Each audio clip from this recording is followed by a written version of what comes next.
spécial plateau spécial, arrêté spécial, parce qu'on va parler d'abord de cette grande fête des travailleurs, fête du travail. C'est aujourd'hui, nous souhaitons bonne fête à tous les travailleurs. Et nous pensons que cette journée est une journée spécialement Nabino Bato Bosalaka. Et nous remercions très sincèrement d'abord le patron de cette chaîne, son Excellence Jean-Pierre Magombo, le promoteur de cette chaîne, et pourquoi pas aussi les coordonnateurs Raphaël Kibouka, et pourquoi pas aussi tous les cadres, tous les agents des CCTV. Bonne fête à vous tous, parce que vous aimez le travail, hein, c'est comme ça. Le travail anoblit l'homme. Là, c'est très bien. Alors, Doudou Montiré aussi tenait là à dire merci à Moro Njambe, qui est le réalisateur à titre de cette émission, et Benonzinga à l'exploitation, et Moses, Georges Libengue et Marité Godot, les deux caméramens, preneurs de vue. Et au niveau de notre antique web, nous avons M. Aleka Bongo, qui est le coordonnateur même de cette émission. Voilà, bonne fête de travail à vous. Yaouli Mouché Nicode Mondial, bonne fête de travail à vous. Le bâtonnier Coco Kayoudi, bonne fête de travail à vous. M. Bienvenu Antimbana Nantel, bonne fête de travail aussi à vous, parce que vous avez permis aux enfants de prier dans des cadres qui est vraiment un cadre très harmonisé et respectant les normes environnementales. Mais de la prière, c'est l'enseignement sur la Vinicius 42 bis. Nous pensons que vous nous suivez en ce moment, et maman Annie Kembe, votre épouse adorable, les enfants Naomi Antimbana et Kéran Antimbana, bonne fête de travail à vous. Voilà, alors nous allons là aussi saluer M. l'Excellence pour Antiba, salutations à vous, et pourquoi pas M. Guichon, Kwamoran Njambe, Alfred Madzou. Président Mbemba, bonne fête de travail à vous, hein, Nakatia Bichungobila, et nous n'oublions pas aussi M. Kouba, toujours, et la Sainte-Père aussi. On commence par le président de la Sainte-Père, M. Béveni Moudia Soubi, Maman Catherine Fataki, DAF, moi Silombe, et Maman Iguette Ngana, vice-présidente de la Sainte-Père, tous les comités, les comptables. Salutations à vous, Patrick Lusungu, bonne fête de travail à vous. Et aussi à M. Yungu Crispin, donc chargé des conformités financières et chef du service. Courage à vous, M. Crispin Yungu. Bon boulot à vous. Alors, on va rapidement recevoir pour vous, il est conseiller communal Ngalima, honorable conseiller communal Hugues Malanda. Bonne fête de travail. Merci pareillement de Doudou Montiré, bonne fête de travail na Yopé. Très bien. Tu profiter de l'occasion pour avoir une émission que vous souhaitez bonne fête de travail dans les patrons numéro 1 de la chaîne CCTV. Vous avez le président national à MLC Jean-Pierre Bemba Gombo. Tu souhaitez bonne fête de travail dans Congolais Manso Eskaba Zouami. En tout cas, tu souhaitez bien bonne fête de travail. Tu souhaitez bonne fête de travail. Je commence par mes collègues avec qui nous travaillons chez Huawei. Je vous souhaite bonne fête de travail. Je souhaite bonne fête de travail na Baïbans au Bazouami na Etandonio sur la RDC. Na moni boy na katia ministère de l'environnement na moni Aldash Loboya qui est là, qui est aussi mon président national de la Ligue des jeunes. Je vois mes collègues qui sont aussi les conseillers communaux en Ngaliema. Je vous souhaite tous une bonne fête de travail et je viens souhaiter une bonne fête de travail à tous les enseignants de la République démocratique du Congo. Comme vous saviez, ils ont fêté aussi hier leur journée, la journée qui a été dédiée aux enseignants congolais. Et je peux dire que à tous les enseignants du monde entier, je leur souhaite une très bonne fête de travail aujourd'hui. Nous sommes tous des travailleurs et voilà les là où vous êtes. Je vous souhaite une bonne fête de travail comme a fait notre père spirituel, notre Oazan numéro 1, tout bien patron, il y a des travailleurs, nous sommes les Joseph Fasseye, dans la Bible, nous sommes travailleurs, ou à l'exception de là. Il y a des ensemble la rapport na oyo bazanga misala zo misala, aza o ensemble la rapport o bazanga misala, ba ki ne sous ko ki liboso parce que même Bible yep sous que non muto salité akoliate. On a toujours l'opportunité, on a des travailleurs, des scanners sur tous ces pays-là. Tous ces pays-là que nous sommes en train de vivre quand même et je souhaite encore une fois de plus une très bonne fête de travail à tout le monde. Merci beaucoup, Doudou Montiré. Merci beaucoup, Hugues, conseiller communal Ngalima. Honorable Hugues. Alors, tout cas, rapidement, mon fête de travail, c'était hier, mais quand même, tout le monde comme c'était hier, les Camboya enseignement, qualité enseignement, Nous avons ça là pour enseignement et répondre à besoin où il y a beaucoup de la grande RD Congo, beaucoup de monnaie et nous avons orienté Makambo pour être élite ou à lobby. Bana oba ko yape lobby na ba oya lelo là ba ko kamba pe ko orienter beaucoup na ba. Merci beaucoup Ndeko Doudou Motiri ndé na banaki ko lobaliboso na souhaita ki ba bonne fête de travail na ba enseignant nyonso où est-ce que bazwami na toute l'étendue de la République démocratique du Congo. Et je sais comment métier wana ko za l'enseignant ezali métier moko noble pona parce que mutunyo sur mboka o mutunyo sur mokili oyo avant akoma oyazali il est obligé de passer par dans ma boko ya enseignant moko. C'est-à-dire que il est la ministre, il est la présidente de la République, il est la députée nationale, il est la députée provinciale. Mutunyo côté na mokili oyo akoki ko lekana ou bien comment oyazali sans que leka et pas enseignant. Voilà pourquoi aujourd'hui devant vous les enseignants, aujourd'hui cette journée qui est commémoratif à vous, à tout le monde, à tous les travailleurs. Je viens les dédier premièrement à vous, les personnels de la CRE. Nous, vous allez battre au sacrifier, bondima, vient au sacrifice pour autant de services, surtout comme au Tozali. Nous souhaitons bien vraiment une très très bonne fête aujourd'hui. Malgré tout ce que vous vivez, malgré tout ce que vous aviez sur le terrain, nous souhaitons bien vraiment bonne fête. Pourquoi je suis en train de dire que malgré, ou je suis en train de dire que l'enseignement c'est un métier noble, mais qui est vraiment totalement négligé dans notre pays. Lelo Oyo, je viens de dire que non, ils sont la ministre, ils sont la présidente de la République, ils sont la députée, ils sont la députée nationale, députée provinciale, biso ba élu conseiller communaux, ba DG de la société, ils sont la nan escatozali, biso nion so toleka na maboko ya ba enseignant, toleka na maboko ba professeur, mais lelo tozali koloba, quelle est la place d'un enseignant dans notre pays? Place enseignant dans le pays na biso ezali nini? Moi je vous dis, j'ai dit lelo de Montiri.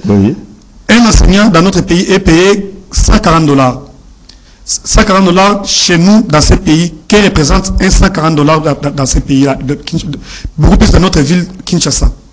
Au PC Moutouloukoula, un enseignant $140, une personne, à sa famille, à sa bana, peut-être à sa locataire, à sa obligé de refouter l'andau. Tant qu'on peut $140, qu'est-ce qu'il va, comment est-ce qu'on se retrouve dans la famille, dans moi, c'est dans la bana? Na $140, vous allez calculer à $140, après il a fait 400 et quelques mille francs congolais. Avec 400 000 francs congolais, dans Mboka Oyo, un enseignant, qu'est-ce qu'il va faire avec? C'est là où nous sommes. L'éducation, il y a bas dans les animaux lamouti. Mais il faut que la base d'éducation soit éliminée. Tant qu'un enseignant a un lamouti, tant un enseignant vit dans la bienté, raisonner, $140 000 comment je vais faire scolariser mes enfants? Comment je vais faire ce que ça bien devoir et tant que parent? Comment je vais faire pour que le loyer futa loyer comment je vais faire pour que le nation ma crédit dans cette ligne? Aujourd'hui on a calculé l'équipe et la moto moyen peut enseigner ça ça bien ti. Le journée de travail le tu allez ko beta mbela na ba konziamboka. Tu allez ko beta mbela na ba autorité ba so skala zali. To moni ma yeba sali po na ba militaire moko na biso c'est coup de chapeau ils allaient retrouver la depuis de temps en temps mais et le retour ko s'appelle ba meka ko penser na enseignant. En tout cas, ni basali na ba militaire, ni basali na ba soda, c'est une très très bonne chose. Ces soldats là, ce sont eux qui défendent notre territoire national. Et pour défendre ce territoire national, même les soldats qui sont là, ils ont passé aussi entre les mains des enseignants.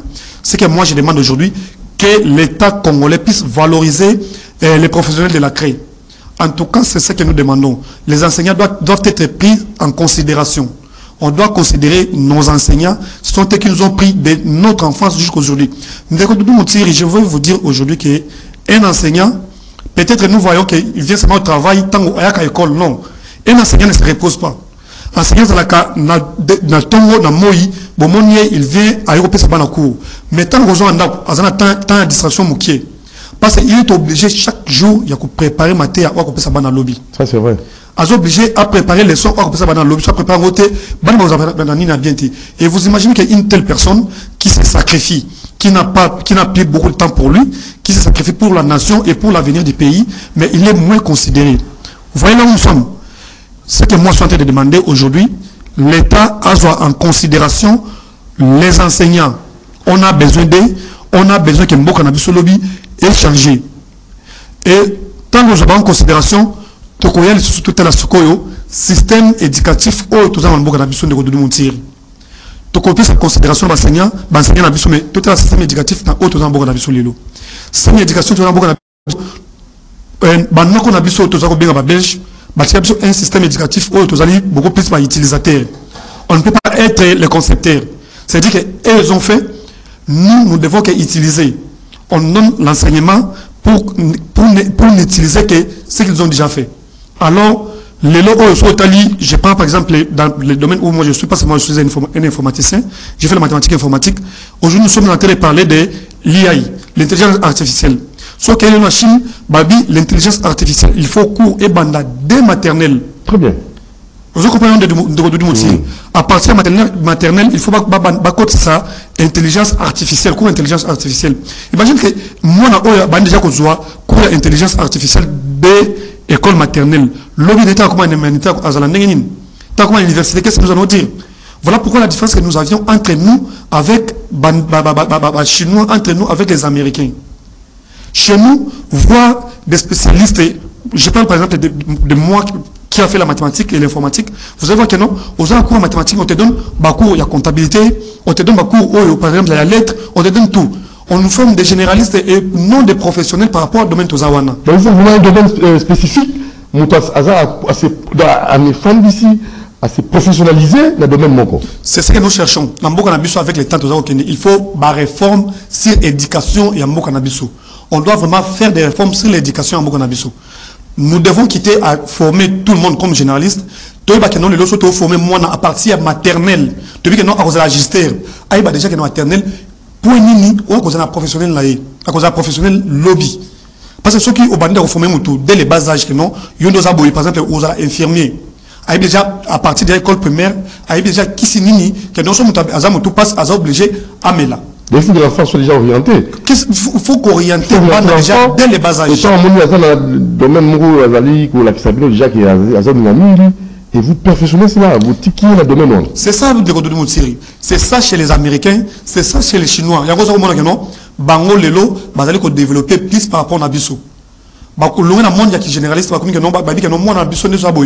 l'orienter. Tout le monde, on va bien l'avocat. Qu'est-ce que nous allons faire? On va déjà l'orienter dans le domaine où nous l'habitons, qui a études universitaires, à un vrai professionnel par rapport au domaine de salle. Mais nous, aujourd'hui là, nous on a besoin belge, système éducatif, en tout cas, ça ne nous arrange pas. Nous sommes censés dépasser aux réformes éducationnelles. Nous devons vraiment tout changer pour notre pays, pour l'avenir de notre pays, en ce qui concerne l'éducation et en ce qui concerne l'enseignement dans notre pays. Voilà pourquoi je suis en train de... Aujourd'hui, j'ai saisi cette occasion, en dehors de très bien prendre en charge les enseignants, nous devons aussi penser à la réforme de l'éducation de notre pays, la RD Congo. Voilà. Pas seulement la RD Congo, mais je vais aussi parler de toute l'Afrique en général. Pour que l'Afrique puisse se développer. Alors, là, c'était une parenthèse qu'on a avec Tofongolaki, on a fermé vraiment rapidement. Parlons maintenant du travail, parce que juste après vous, donc nous allons recevoir aussi le numéro 1, le nutritionniste africain, numéro 1 ici au Congo, et deuxième mondial, donc M. Désiré Bombile, lui passera à la deuxième partie de cette émission. Donc, tout ça, honorable conseiller communal Hugues, donc rapidement, Mossala, est-ce qu'on peut fêter le travail au Congo? Est-ce encore Ndeko Doudou Montiri, tant que le travail dans le Congo, dans Mboka na biso beaucoup plus à Kinshasa, en tout cas, dans Zobim Samaya Misu. Ce que tu as dit, les Congolais, fait un travail à l'élo, je peux dire, ils sont presque, ils peuvent juste être les 20%, il y a totalité, il y a Congolais. C'est-à-dire que la majorité des Congolais sont des chômeurs, bazangi misala. Bamikie oyo bazali kozwa misala, ozali komona bazali ko travailler et pas ya Indien, bazali ko travailler et pas ya Chinois, mais ndeko Doudou Montiri qui ne la traitement oyo bandeko na biso ba Congolais bazali o ba travailler pas Indien, ba o ba travailler pas Chinois, ba o bazali ko travailler na ba entreprise privée, o bazali comme traitement. Ils sont presque des esclaves.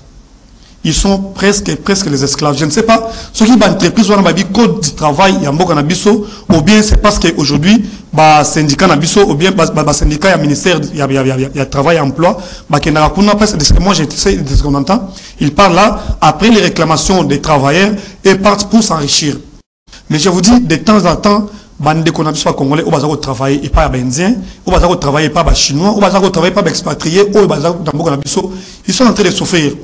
L'État il faut attendre la situation, il y a bande de en tout cas, j'écris haut et fort, ils doivent voir la situation parce que ces gens-là, ils commencent le travail, je vous dis, d'autres commencent le travail à 7h30 pour finir à 20h. Et moi, je sais, on va travailler dans le dépôt à Bendien. Et ils commencent à 7h30 et des fois, il y a d'autres qui rentrent à la maison 20h, d'autres qui rentrent à la maison 21h. Vous imaginez une telle personne, mais à la fin, il faut voir quel salaire qu'on les paye. Moutation a peut-être 21h à Zondak, mais na 21h, c'est 3000 francs comme bon à transfert à Zondak. Imagine, à la ville, à Zonga Lokola, à Zonga Tchangu, à Ken Lokola Moudi, à Ken Lokola Monga Fula, vous les donnez 3000 francs. Pourquoi faire? C'est là où nous sommes. Journée à travail, je pense que l'autorité congolaise, il faut interpeller investisseurs et Mboka, interpeller entrepreneurs en Mboka, tous allez Mboka pour les autres c'est la journée de travail. Mais considérer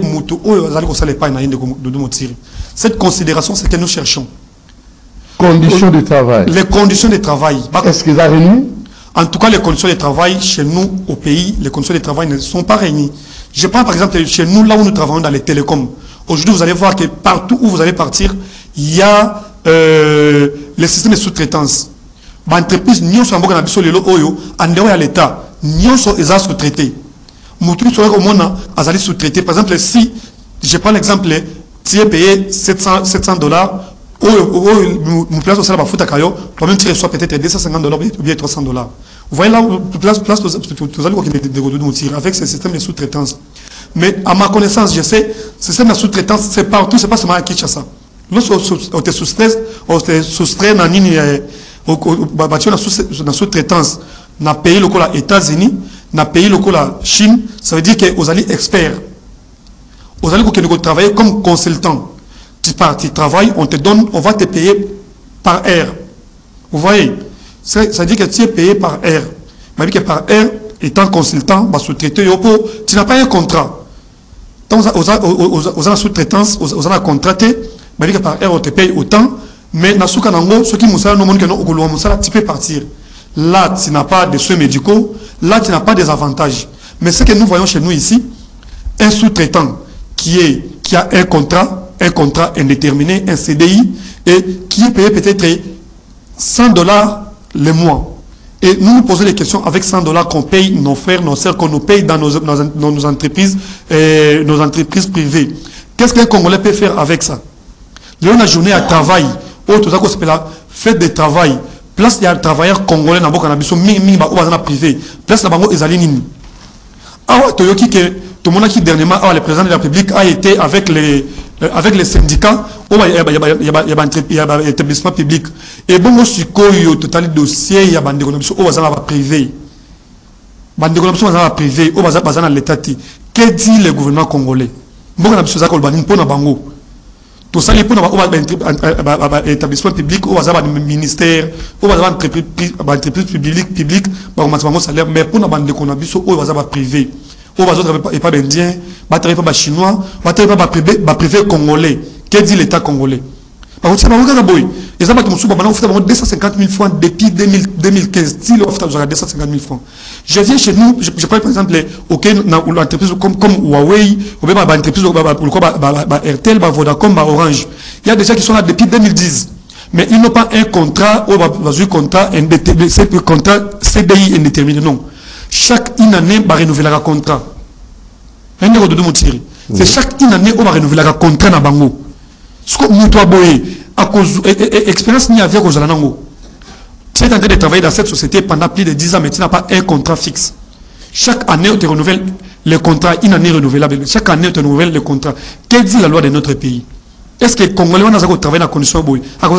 Et la prise en charge? La prise en charge. Bah, monsieur qui écoute, même à son médicaux, même à son médicaux, même son médicaux est sanité. Je vous dis que même son médicaux est sanité. Vous voulez pas prendre en charge son médicaux est sanité et le comoko est sanité. Comment tu fais mouton le journée le 1er mai à cause d'un sengo? Donc, il faut mon cannabis et il y a une décision par rapport à un entrepreneur privé et vrai étendu, il y a un cannabis. Tous les gens ils se sont bâtis, peut-être le lot, ils vont engager 2-3 personnes. Mais 2-3 personnes, on va engager comme même esclaveté, ils vont couper dans conditions normales. Ils vont couper dans conditions que non, nous devons faire musala. Azana libota, azana famille. Mais les Congolais eux-mêmes. Mais ceux qui bandent quoi non monique non. Disons les choses clairement. Parapluie la banane. Bandeko, les Congolais eux-mêmes. Bandeko, on a benzi, on a chinois, on a banane, on va travailler. Ceux qui les lots, travailler, on va réclamer. Madame Azaka, on a béni général. On a soit béni général, mon coboy. Général, ils ont monté à cause mbongo chaque jour et pas à bateau, et pas à triper ça benzi on a. On peut pas mettre avocat, on a boy. Ce sont des hommes influents de ces pays. On a ce sont des députés nationaux, on a ce sont des tels Moutouboy, qui a beaucoup de connaissances. C'est-à-dire que tant qu'on défend les bâtons, c'est qu'ils sont faits les Congolais comme lui. On va avoir la famille, on va avoir la bassine, on va faire foutre le colaï. Mais lui préfère peut-être avoir un bon la poche pour faire enrichir famille, libota, mais bande comme ça va souffrir. Un des codes de Moutiri. Bissot Congolais, voilà pourquoi on se dit que nous les Congolais, tout l'inganité. Là, vous allez trouver ce match en RDC. Même l'Afrique va payer Moussou Ebele au Koutabilo Ranati. C'est seulement une RDC au Koutabilo Raboy. Aujourd'hui, on a Congolais, à la souffrance, et un Congolais. Peut-être qu'il y a une poche, et tout là. Mais il y a aussi les conséquences de Moutiri. Tu vas voir que tu vis très bien, mais quelle est la famille, non, Moutou, Banabé la de temps en temps. Bon, illicitement, mais il y a des gens qui sont dans l'hôpital, ils ont peut-être dans la camp, accident, au lieu de m'écouter. Pourquoi? Parce que bon, ils allaient mourir à la moitié. Je vous dis que il y a des gens qui souffrent dans ces pays. Il y a des hommes intelligents qui ont fait les universités, qui ont des emplois. Vous voyez que non, on a travaillé en place à bien. À ce marathon, on a promis total salaire naïe. On a et ça salaire pas, il faut pas jouer. Les gens comme on a partout congolais, ils travaillent à jouer quelque chose pour à l'occasion mamboka. Et ce sont pas des choses que nous devons encourager. Nous avons quelque chose à Kansimbo on a pour Abimamboka qui est au Canada, qui est aux États-Unis, qui est au Congo, qui est exploité ailleurs. Pourquoi? Parce que les conditions de vie qu'ils sont en train de vivre dans ces pays, et ça ce qui est au côté. En ces jours que nous sommes en train de célébrer les travailleurs congolais, l'État congolais, il faut aïeba place nini à travailleurs congolais. Ministère à emploi, ministère à travail, il faut le lot batelema. Ni travailleur congolais azali. Ba salaire yanani ya travailleur congolais azako travail na privé ou azana l'état salaire nazali ko futaye. Il faut il faut barème salarial moko ezala na mboka na biso. Ba que non muta suka na mboka na biso par rapport à tel domaine salaire na suka zaboyi. Il faut SMIC, salaire le premier c'est tout. Quand même à vivre moment là mon SMIC. C'est ça. Alors on a dit on est à côté à salaire, côté traitement à genre et personnel. Mais si vous question, est-ce que tu travailles? Dans le public, dans l'État, est-ce que tu as appelé mon salaire? Puis tu as mon salaire en gros. Tu as l'administration à Bissau. Est-ce que les gens travaillent? Disons les choses clairement. Dans l'administration à Bissau, surtout les gens ne travaillent pas. Tu as tout. Les gens, je vous dis, à l'Onda Konaye, à Kei, à Sali Monsala, n'a pas tant de bachelier. Pour respecter en haut, à fin du bureau, à Sissi Monsala, à Zongindako. À fin du mois, à son salaire. Dernièrement, tu l'as dit, toujours par exemple, dans le ministère des Finances, tu l'as dit, de Gérard, déjà Albi, bah, la recette est doublée, il y a l'année précédente. C'est-à-dire qu'aujourd'hui, il y a les gens, par rapport aux réformes, au ministre de la fonction publique, à Zosala et à dynamisme, il y a les gens qui sont vraiment en train de travailler. Aujourd'hui, l'administration publique, les gens ne travaillent pas. Pourquoi? Il y a des gens qui viennent au travail les jours pairs, d'autres viennent au travail les jours impairs. Pourquoi? Parce que le bureau, les allés moukier, l'administration publique, Tony et Belé.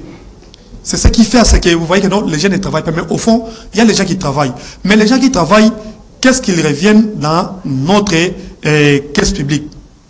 Bande qu'on a besoin de travailler dans l'entreprise publique, au comment on moutou aye musala, aye par exemple 10h, 14h il rentre, bien 12h il rentre chez lui à la maison. Mais musala qu'est-ce qu'il va venir faire? Aye par exemple, je prends les cas, il y a des comme conseiller communal dans la commune. Il y a les gens qui viennent par exemple dans la commune, aye comme ça musala l'État.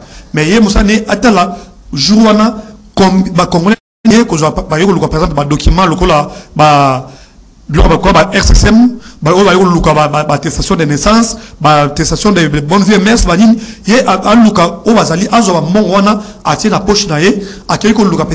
par exemple, ceux qui document ils allient 10 000 francs, il y a 25 000 francs, à 25 000 francs, il y a 15 000 francs, 10 000 francs, et continue la poche. C'est ce que nous sommes en train de chercher, comment régler domaine oyo il y a travailler en Mokanabiso. En tout cas, de ces points-là, ordre des alité à Tamoukie na Maïmatali Moussala na Mokanabiso. C'est tout beaucoup plus na ETD à Mokanabiso. Ce qui est na commune, je vous dis na Mokanabiso, ce qui est le développement, ce qui est le changement.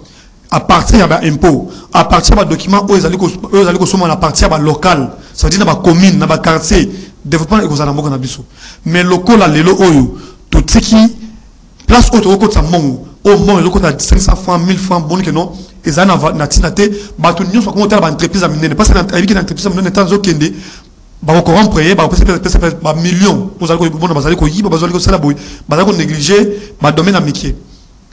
Alors, le développement, nous allons créer des temps il faut et banana base. Nulle part ailleurs, il y a la Chine qui se développe aujourd'hui, il y a les États-Unis, autres conviés du jour au lendemain, qui ont commencé que non, et banana moutou, et banana okita. Non. La seule continent qui tu le développer, et banana l'icolo, et banana okita, en Afrique, en Afrique, nous avons décidé de développer. Si vous partez à la France, comment la mère de ville, la France, ils ont de la valeur. Aucun hôtel conseiller communaux, il y a France, il y a Havre, partout on a des échanges avec eux. Vous savez que ce sont des hommes qui sont différents de nous.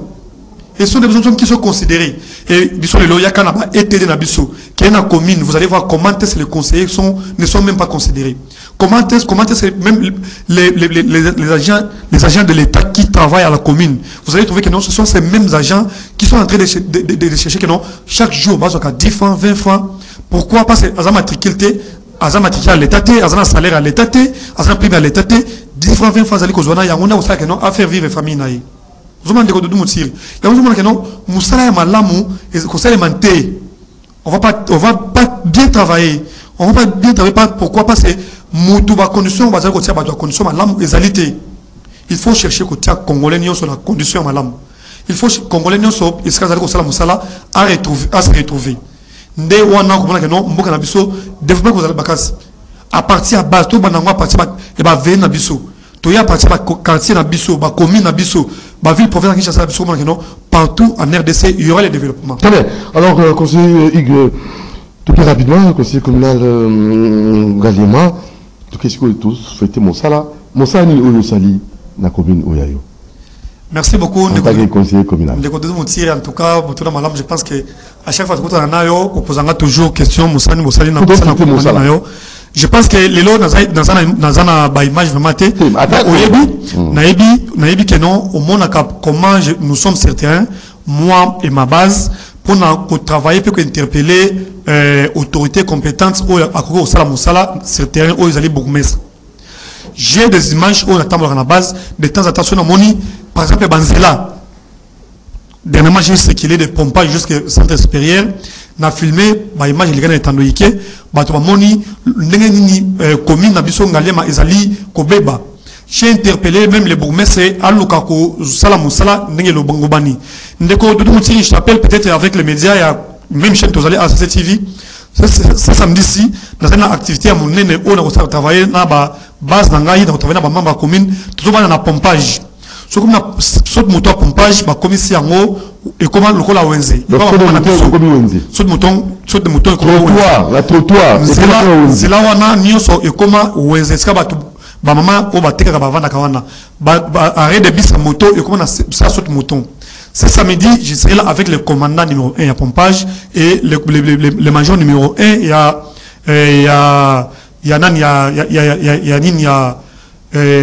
roulage, il y a roulage pour la pompage. Nous sommes avec avec les mégaphones. Et les bosso pour nous moment, bah il va respecter eska ou ezali, bah il va moteur, bah il va respecter eska arrêt, il y a moto ezali. Moto oyo akosala mai bazali ko sengate en tout cas wana loi nde e ko interpeller.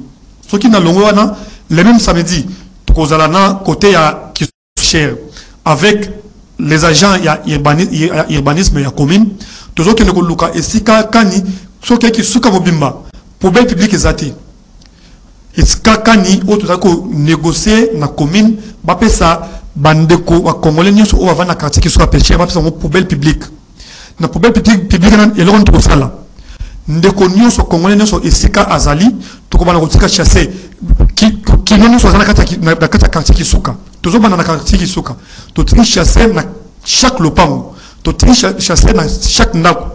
Dans un premier temps nous avions négocié avec ba jeune oyo ba kino lokota ba salité ba kino lozoba ba poubelle na bandako ba nyoso to sonna bango to ba pesa bango chasser ça musala wana bazo kele bandako nyoso na kisuka bazo ba salité parce que ndeko du moti moto oyo ala ko zo poubelle na ndako na yo ala ko lokota poubelle est-ce que obi sali akina obwaka la caniveau vous voyez et conséquence nango ba caniveau ezali ko conséquence nango ba caniveau ezali ko boucher ezali ko zo na besoin bandako ndeto so ba ndeko wana o bazala kisuka to bandi a partir kisuka to ba ko za ba lokoti yango ba kei ko ba kei ko tika na terrain wana o to za bango za côté libula ka regresse. Si on va déposer, par exemple, nous va déposer à Tongo, n'a pourquoi. Tous allez dans partenariat dans hôtel de ville, ou tous allez au Sala, ou tous allez au Solola, Moutuka hôtel de ville, et Koya, et le Goli, Biloro, on a mieux. Et qu'on a partagé.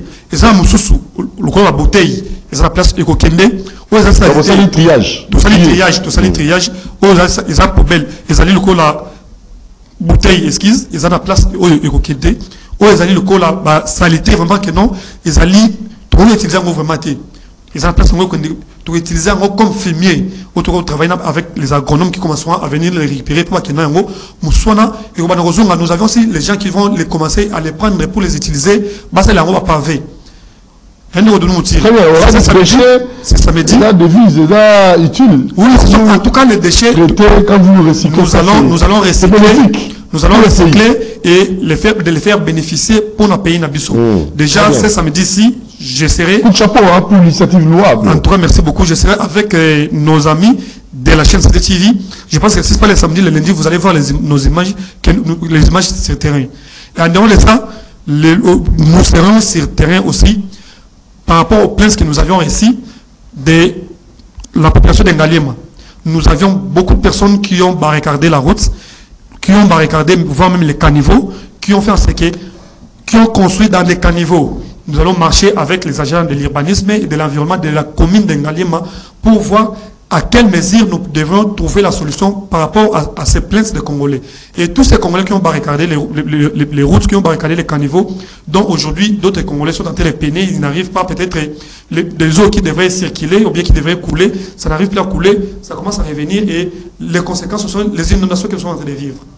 Nous allons voir comment régler cette situation avec la commune pour que Congolais nyoso iska tozali to bana na quartier qui sont pêcher ndete obatambola ngaliema mobimba. C'est ça ce que nous sommes en train de penser avec la base et avec cette ONG que nous sommes en train de monter qui sera beaucoup plus concerné sur l'assainissement de notre commune mère qui est la commune de Ngaliema, qui est la commune présidentielle, la commune où vit le président de la République. En dehors de ça, nous avions interpellé aujourd'hui, nous venons aujourd'hui encore une fois de plus interpeller les bourgmestres de la commune de Ngaliema. Le long de Kodoudou Moutiri, j'écris haut et fort na pompage. Ce qui au long pompage, na saute mouton, au salnet, aux hommes mata, malueka, ou bien au mata nini, au mata nini, kamunganga. Na droite, zela ezali quand même bien. Et je ne sais pas si la bourgmestre marche ou bien elle ne marche pas. Le long avant-hier, na moni, maman na poubelle et bota mi na kata prince, na makakaja magadam. poubelle à Makasso Zana, aux autres Kutuna Solo. Poubelle na Makadam, poubelle na Katia Makadam, Zélé Zako Boukana, Mitu Koutiana Zela Moko. C'est un quoi Moko, les Bosso Koutu Antaka Indien, au Bazako Futa Impôt, au Bazako Futa Nin, les Bosso Matano, Maman na poubelle na Katia Makadam. Et je suis interpellé par Bengabi, honorable, vous allez comme vous êtes en train de travailler, vous faites quoi? Moi, de mon côté, j'ai appelé l'autorité communale, je l'appelle, je lui dis que non, je l'interpelle, la route qui était pompage jusqu'aux zones DGC, Zela et Tamoko, j'ai toujours dit, maï comme pas possible. Maï est dans le caniveau, tellement caniveau, ils allaient boucher, maï est dans le caniveau, et ils allaient comme ce qu'on a dans Macadam. Et comme on a Macadam, Moutou Kassou, ils allaient au tambo, la bino batoma koloboy. Maï ils ont panzana, ils ont abino na kolo. Ce que nous sommes en train de créer, il faut assainissement, ils allaient approfondir dans la commune Nabiso. Il faut vraiment qu'on travaille dans la commune Nabiso. Nous devons travailler en collaboration, en collégialité avec nos bourgmestres. Aujourd'hui, nous sommes condamnés à travailler malgré qu'on n'a pas encore élu les bourgmestres. Il faut pas conseiller tout élire, mais pour l'instant, nous appelons les bourgmestres de tous nos 24 communes de la ville constante de Kinshasa. Ce qui est vraiment Bolingi, gouverneur Daniel Bumba, de partout où vous allez, Léon Nayo Bengabino étant conseiller communal, Nazali conseiller Nabino, il faut toi associer, masse toujours comme décision, toi associer à conseil communal. C'est là. Peut-être aux Almoutou, aux Arotambola partout, nous voyons comment notre population est en train de souffrir. Les lots communes en Galema, c'est partout qu'il y a Banzela Mieux sur les Algobé. Banzela Moto, au Kobé, tu as 100 mètres, ça, au Kota, Zela Robukana. Zela ya Maï, les lots, Eskangaï, Nabimaka, chaque jour, chaque tongo. Eskan Zela, oh, Bourmestre, Abimaka, chaque tongo, n'a fait à quelques mètres seulement. Eskan président de la République avant Dakar. Kenyan Zela Maï, au moins, Zela Maï Zali. Mabanga ezali ko wuta likolo ya ngomba o yuta la kachaj so ka mbula ebeti embouteillage total. Ça veut dire que congolais on va na kisuka pêcheur, on va na pompage, on va na mbudi, on va na malueka, on va vendre côté ya CPA, on va na côté le tendele. Il ne peut pas passer encore le canal ville dans Zela Mai. Zela Mai est comme le cola, Zela ezali ko longa le tendele et qui ne côté Zela ba Congo. Zela Mai et baby. Tu dois interpeller chaque jour les bourgmestres et la commune d'Angalema. Zela Maï, premièrement, avant comme intérêt, il y a province, et ça n'a intérêt communal. Nous devons savoir que la commune d'Angalema est une commune où le président de la République a vendu. Et il faut tout un modèle pour la relaxer la commune, ce que non, beaucoup de ça propre.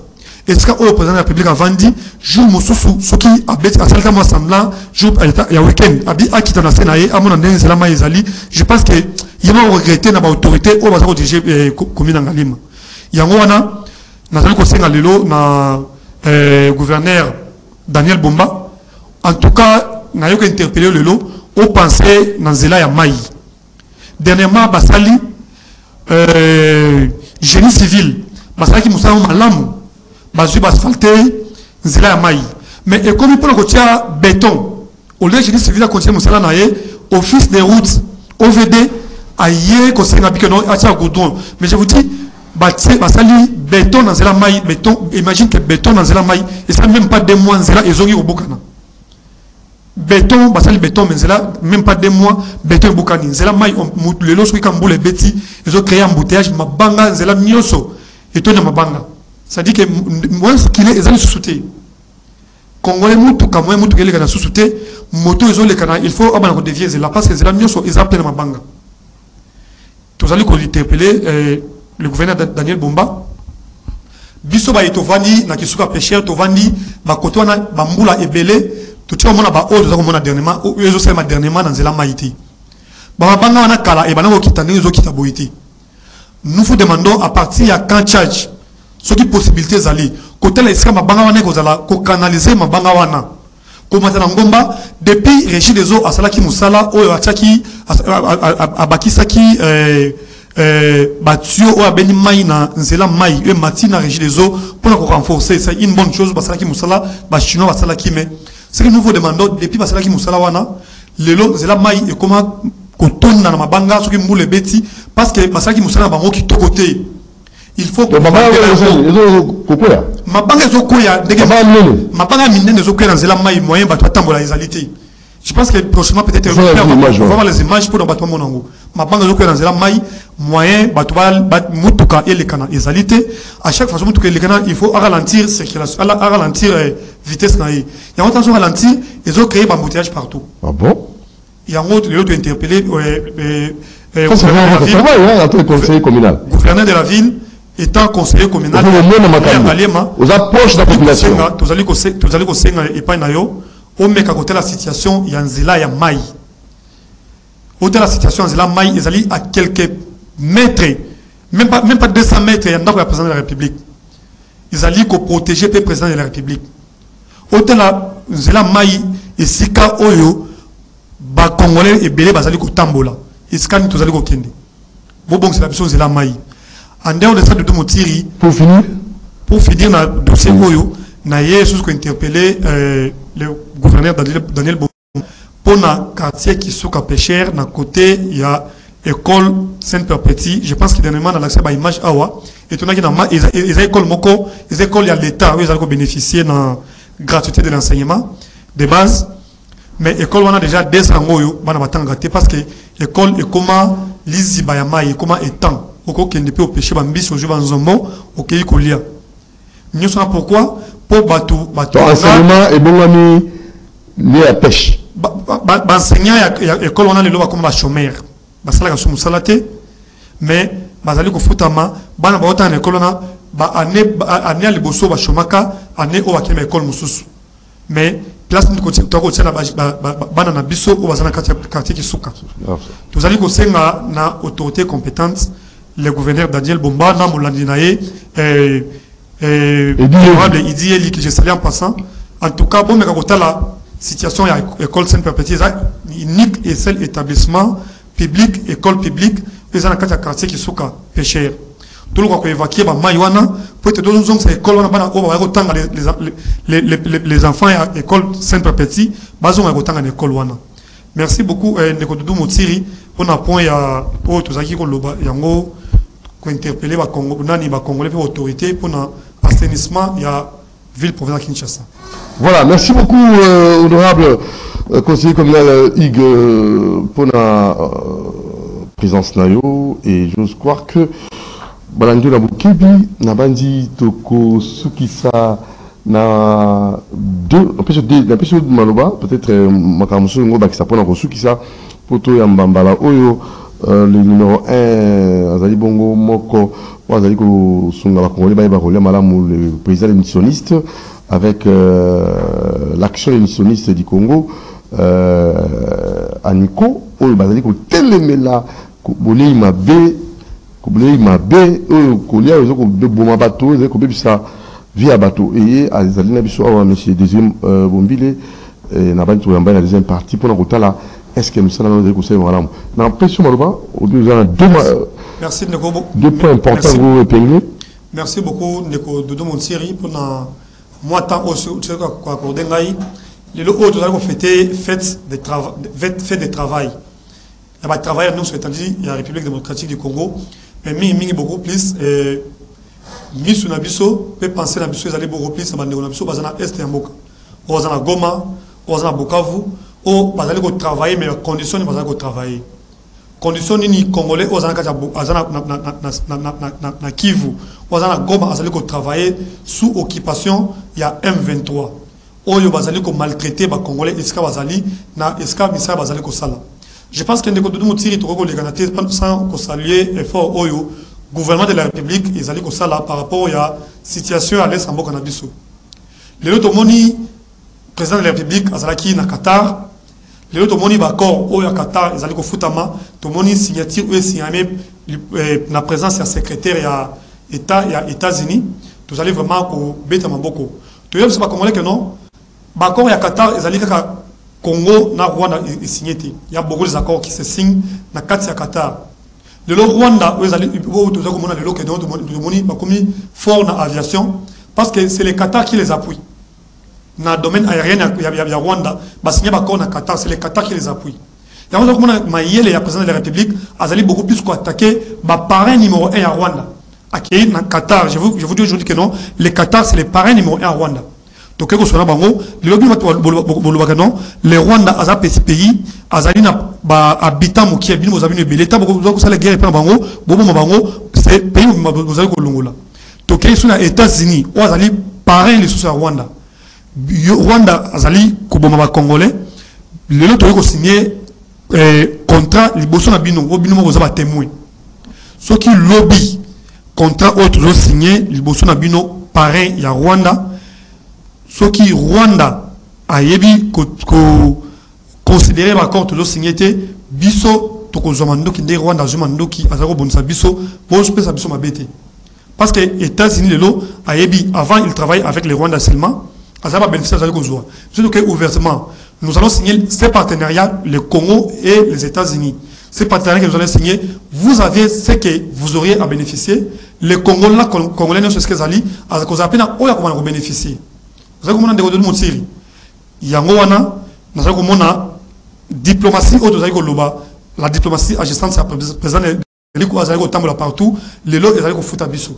Là où vous allez là, lobby, tout ça, une paix, ce n'est pas seulement une paix pour 2-3 jours, 2013. Durable.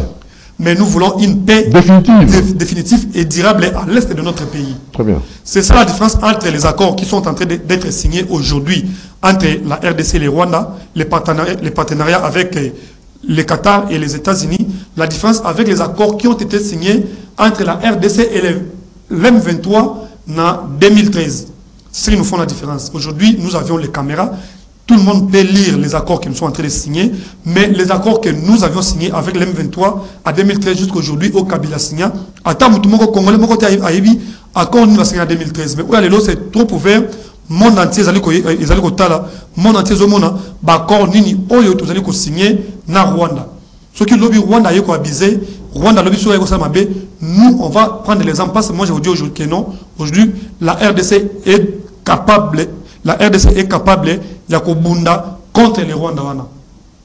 Dès que tu as un partenaire en épreuve, lobby sur le Rwanda continue. La RDC, nous allons prendre les armes pour faire ce qu'ils sont en train de faire en RDC. Nous aussi, nous allons faire pour eux.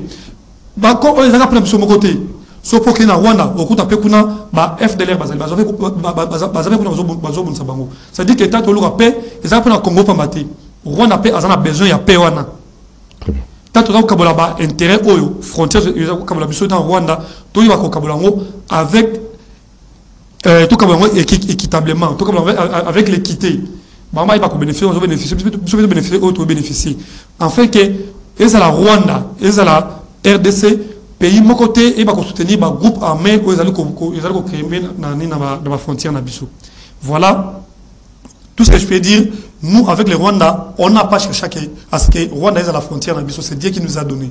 Et nous sommes censés de voir comment nous devons travailler avec eux ou comment nous devons vivre avec eux comme des voisins. Merci beaucoup. Merci beaucoup, conseiller Hugues, pour votre intervention, votre passage. Prochainement, bonne fête de travail. Merci beaucoup et merci pareillement. Bonne fête de travail à vous aussi, Doudou Moutiri. Bonne fête de travail. L'équipe bonne fête de travail. Une fois de plus, na collègue Nangaï va conseiller communaux beaucoup plus va conseiller communaux Yangalema. En tout cas, je pense que maintenant nous devons vraiment être beaucoup plus visibles pour la commune Abisso Yangalema. Nous allons de temps en temps nous devons travailler pour la mise en Abisso, il faut tout comme ça la mise en Abisso au Tozali et ça la kala tout comme mise en Abisso n'engage tout le monde que non les bourgmestres mais nous devons faire, étant les élites, il faut tout travailler en synergie. Mais si tout le monde dit que ça ne va pas, nous serons obligés de demander à l'autorité compétente, ils vont nous changer l'effectif communal. Parce que nous avons vu, ils sont là pendant plus de 4-5 ans, tout le monde est là, va porter dans 4 villes pour ça, je viens encore à dire aujourd'hui, avant Congo et Bonga, il faut avoir une chose à la propre. Si on a une chose à la propre, quartier n'a pas de chose à la propre. Quartier Nyonso, il y a ville province qui chasse à la propre. Si on a quartier Nyonso, ville province qui chasse à la propre, commune n'a pas de Nyonso à la propre. soit commune ambition sur la propre, c'est la ville province de Kinshasa et la propre Makassi. Donc ça veut dire que le gouverneur Matako Sungaye et Zali Bissou a conseillé. Et Zali exécutif communal. Très bien. Et le gouverneur aussi, il est censé, il y a qu'à travailler dans Bissou va conseiller.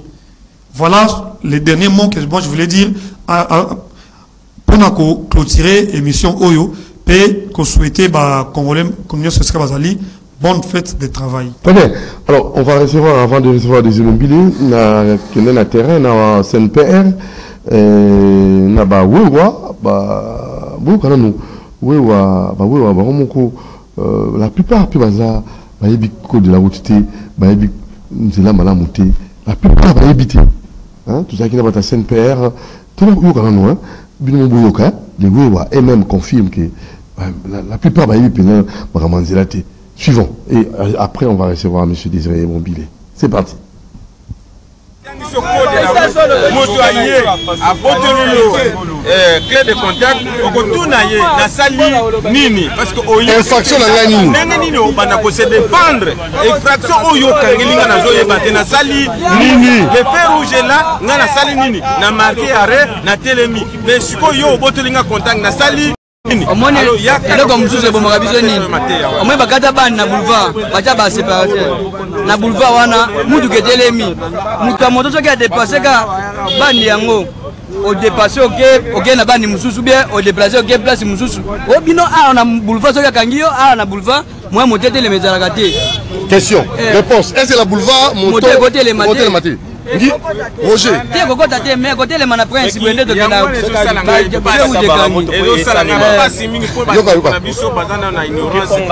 à se défendre et salité. Oui, nous allons des sali, et ça n'est si comme sous et petit ami. Tellement, et ça est si comme sous et singli, il y a côté les mains. Bisiga nous, c'est ça, Bisiga battre les magatés. Il y a un autre toujours Singabaya, la code de la route. Donc, ceux qui placent Mobo, Télémi.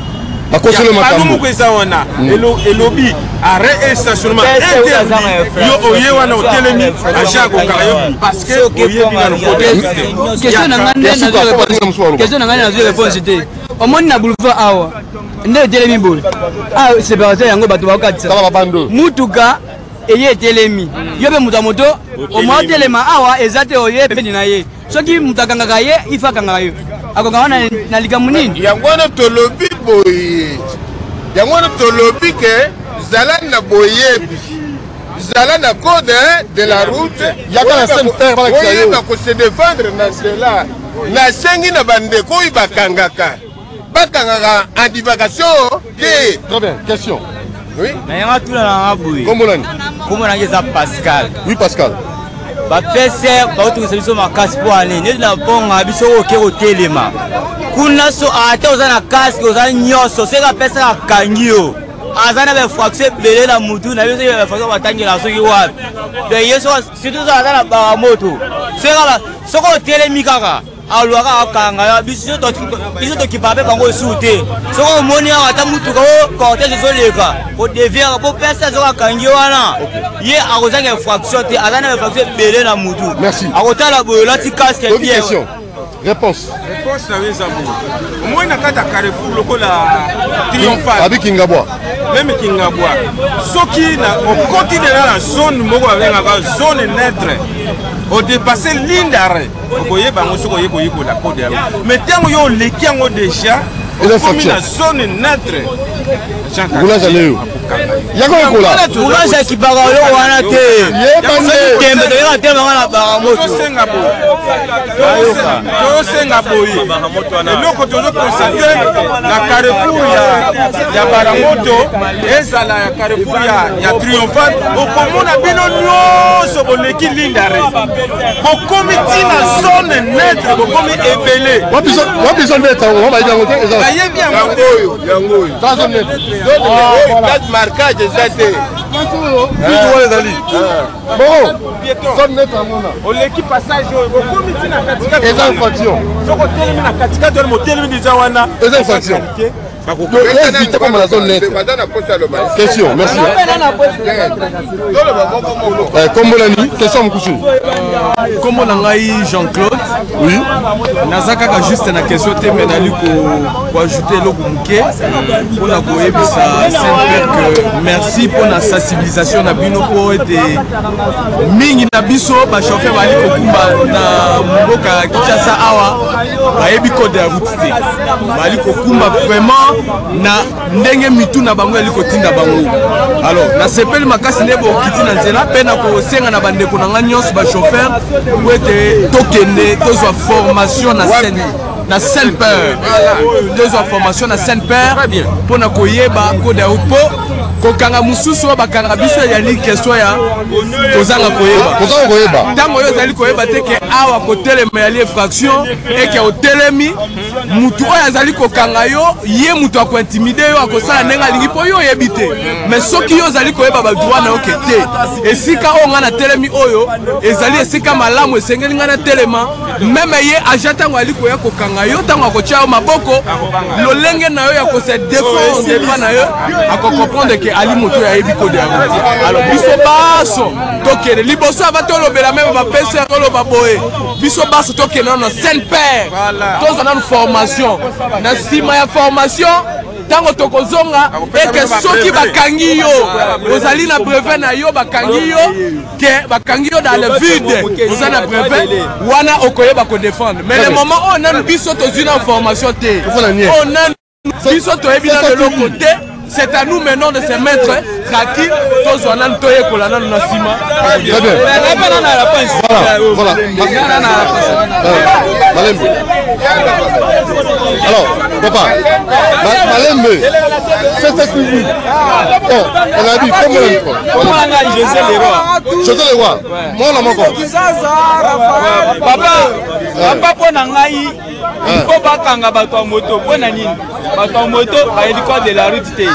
Neti awa na Gombe awa bapekisi ke moto kota na Gombe te mais bango bazo koto soki abakangi ye eza fraction ka moto kota na Gombe te mais il faut to besto makambo cité soki bazo kanga eza pour na autorisation de transport eza pour na quittance eza pour na lipapa na kasa me bando na biso pape eloko wana te casque ma papa te le vent to sate ah bato sate autorisation de transport quittance na mineur ba moto te ba mineur ba moto faut bana moto nanu bana moto belé bana problème baza na problème kofinga ba respecta ba PCT na ba police te kofinga kofinga mais il faut to mieux organiser pour ça le lengi akotambola na nini na ville ya Kinshasa. Merci beaucoup. Alors oui papa comment na prince oui prince oui papa na lingi na lobela pona problème ya ba oyo bakanga biso ba pesa parfois ba mususu ba eba code de la route au moins la place et moko que non a vraiment à respecter code de. Voilà, ce sont là les motocyclistes donc qui sont sur le terrain dans Saint-Père aux Osunga pour être Batobazon Anzila Baroto Samibé Kwanzila et c'était l'équipe à Saint-Père le président bienvenue Moudia Soubi bonne fête de travail à vous le président bienvenue Moudia Soubi bonne fête de travail vous nous suivez. Et nous vous félicitons pour la Moussala Borosala. Ça, c'est vraiment très bien. Vous êtes un visionnaire. Et pour Maman Iguette Ngana, votre vice-présidente, bonne fête de travail à vous, Maman Iguette Ngana. Coup de chapeau à vous. Et pourquoi pas aussi, Maman Daf Catherine Fataki, nous avons appelé ça Colombo de la santé, prompt rétablissement à vous. Ici, pour Zolanda Bisso, et moi, c'est Lombé. Et je n'oublierai pas les DT, Freddy, Bosekota et Kouchou. Toujours la CNPR, très efficace. Et nous n'oublions pas aussi l'équipe Mobimba, vous allez chercher la conformité financière. Il s'appelle M. Crispin Yungou. Salutations à vous, IGF du service. Salutations à vous et M. Patrick Lusungou, les comptables. Salutations aussi à vous et bonne fête de travail. À vous, M. Mathias Dédoné Moudia Soubi et Dédoné Basoubi. Dédoné Basoubi. Bien des bonnes choses à vous, parce que c'est aussi, vous êtes l'assistant du président, vous nous suivez en ce moment, bien des bonnes choses à vous. Alors on va rapidement recevoir le président de tous les missionnistes du Congo, et en même temps aussi profiter pour souhaiter une bonne fête travail à l'honorable Jacques Mabaya, Talakarayo. Bonne fête de travail. L'honorable Jacques Mabaya. La pensée d'ailleurs. Bonne fête de travail. Allez, monsieur Désir Moubili. Bonne fête de travail. Bonjour. Bonjour, papa Doudou Montiri. Bonjour, Nabassa Lignon Soya RD Congo. Père Moukilo Bazoan Dabiso. Bonne fête, Nabangonyos. Très bien, il y a tout ce qu'on a côté, l'État de Bongsa, il y a un bas qui toque, il y a Nico, action émissionniste du Congo, au Balouki, dis-moi ce que tu manges, je te dirai comment tu mourras. Donc, dis-moi. Dis-moi ce que tu manges, je te dirai comment tu mourras. Moses, toujours, donc, dis-moi ce que tu manges, je te dirai comment tu mourras. Action émissionniste du Congo. Ça c'est très bien. Alors, je crois bien, à votre côté, motocycliste. Félicitations pour la moussa sur le terrain. Oui. À Kanisi, des fois, tout le monde a la moto, tout le monde a rendu Marabiso, aux hommes blaqués, au Tchevinayo, au déficit la loi. Donc, au déficit la loi. C'est-à-dire, au PC Liwa Simbelovi, moi d'abord, dans une cellule en cas. C'est pas Lingui. C'est pas Lingui. Soit bon. Ok. Très dangereux, hein? Très dangereux. Gana mon agel fille moko, ko bazo bima 12e rue pour encore un petit boulevard Vine Saritawana. À la tête qui toko zo kende fête à comme la moi reta muto bazo kota bi kota pendant que bataroto bazo zela ba obaleka ya donc mutu comme les qui a qui pété à doublango. Notamment, comme ça, vous ramassez bango sur place, na plante longwa, à Tchara la moutouane, pour mouter panzani, donc sur place, vie, on a soukawan. Donc, on va monter un nouveau déficit, le déficit, on a dit. Et pas à Wewa. On peut si Simbelango. Ce qu'on dit que c'est on a le déficit du roi. Le déficit du roi, aussi, mais c'est du roi, et pas à Wewa. Voilà. Ce qu'on a une vitesse, ok. Ok. C'est un bon article dans le donc, c'est-à-dire, aux hommes, bango, on a conscience qui est basé en code de la route. Baye koli en côté. La plupart. La plupart, le quoi qu'à message ko kumba vélo, n'enga ko le vélo dans le quartier, aza ko kay équilibre wana, mais c'est gars qui a démarraboyer, a sala raboyer, a pesabo et sili. O etikali ko kota na nzela et ki a tel mara même feu rouge va respecter raté. Et ne va tem ça mi tout ka côté. Bango respecter raté. Donc, et puis, avant Katissa, à retenir compte à gauche, à droite, car on et Jésus. Donc, c'est pas des justesses, toujours à l'Iwa. Mon comme ça, la Zoya, na outil des bonhommes, la Zoya vers 16e rue, na mona moko na se à Mutuka Munene, et Koufaki, les gars qui vont se retrouver dans ce qu'on a Panzana. Non. Ça dit toujours comme ça. Basé le contrôle moko. Il faut quoi? Ziko, Mukanga, on a dit président, il y a motard, motocycliste. Il faut tout ça en émission. Il faut que tout le monde qui peut ramener au Kuna. Il faut tout cela pour le Makambo. Ils ont un président Ziko Mukanga. C'est la commune au Tino numéro 2 sur la commune d'Andak. Non, j'ai ça. Ok. Tu vois, Ziko Mukanga, tu écoutes une 5e émission une fois, pour le Mangenge. Dans toutes les questions, mais je crois que c'est important à Zongo. C'est important à encadrer Bango. S'il faut même qu'on puisse avoir une notion dans la séance, mon coboyer. Vous allez important. Non, attends. Abiba, on va gagner, maintenant, ça monte différemment. On va la situation a été, rebelle, récalcitrant, on va aussi avoir désordre dans Katianti là. Alors, ce que moi, on va gagner. Après ça, on va jaquette, mon compte, la maman, au début, qui est à la association Ziko Mukanga, na matamoto na kimia po ayebi nzela, ayebi code de la route. Voilà, tu l'amba, voilà, c'est Kazali, oyo ba récalcitrant, na matamoto là, peut-être comme ça, tu identifier, oyo ayebi nzela, nzela, na vous connaissez tout ça, on a proposé du Cambodge. Alors, toquez rapidement, vous, les missionnistes, est-ce que vous savez à Moussala, est-ce qu'on vous permet de travailler, le fait du travail, est-ce qu'on vous permet de bien travailler? Est-ce que dans le domaine de la nutrition, Neko talaka. Hein? L'entreprise, topé, hein? La habité, au domaine na bino, ba ko ça mon salaire. C'est ça les moi évaluation de ça. Nalingi na meka ko épingler ben les mami balé, il y a les bosses allés par rapport à la reconnaissance ya musala nutritionniste. Au moniteur bazo former ba nutritionniste.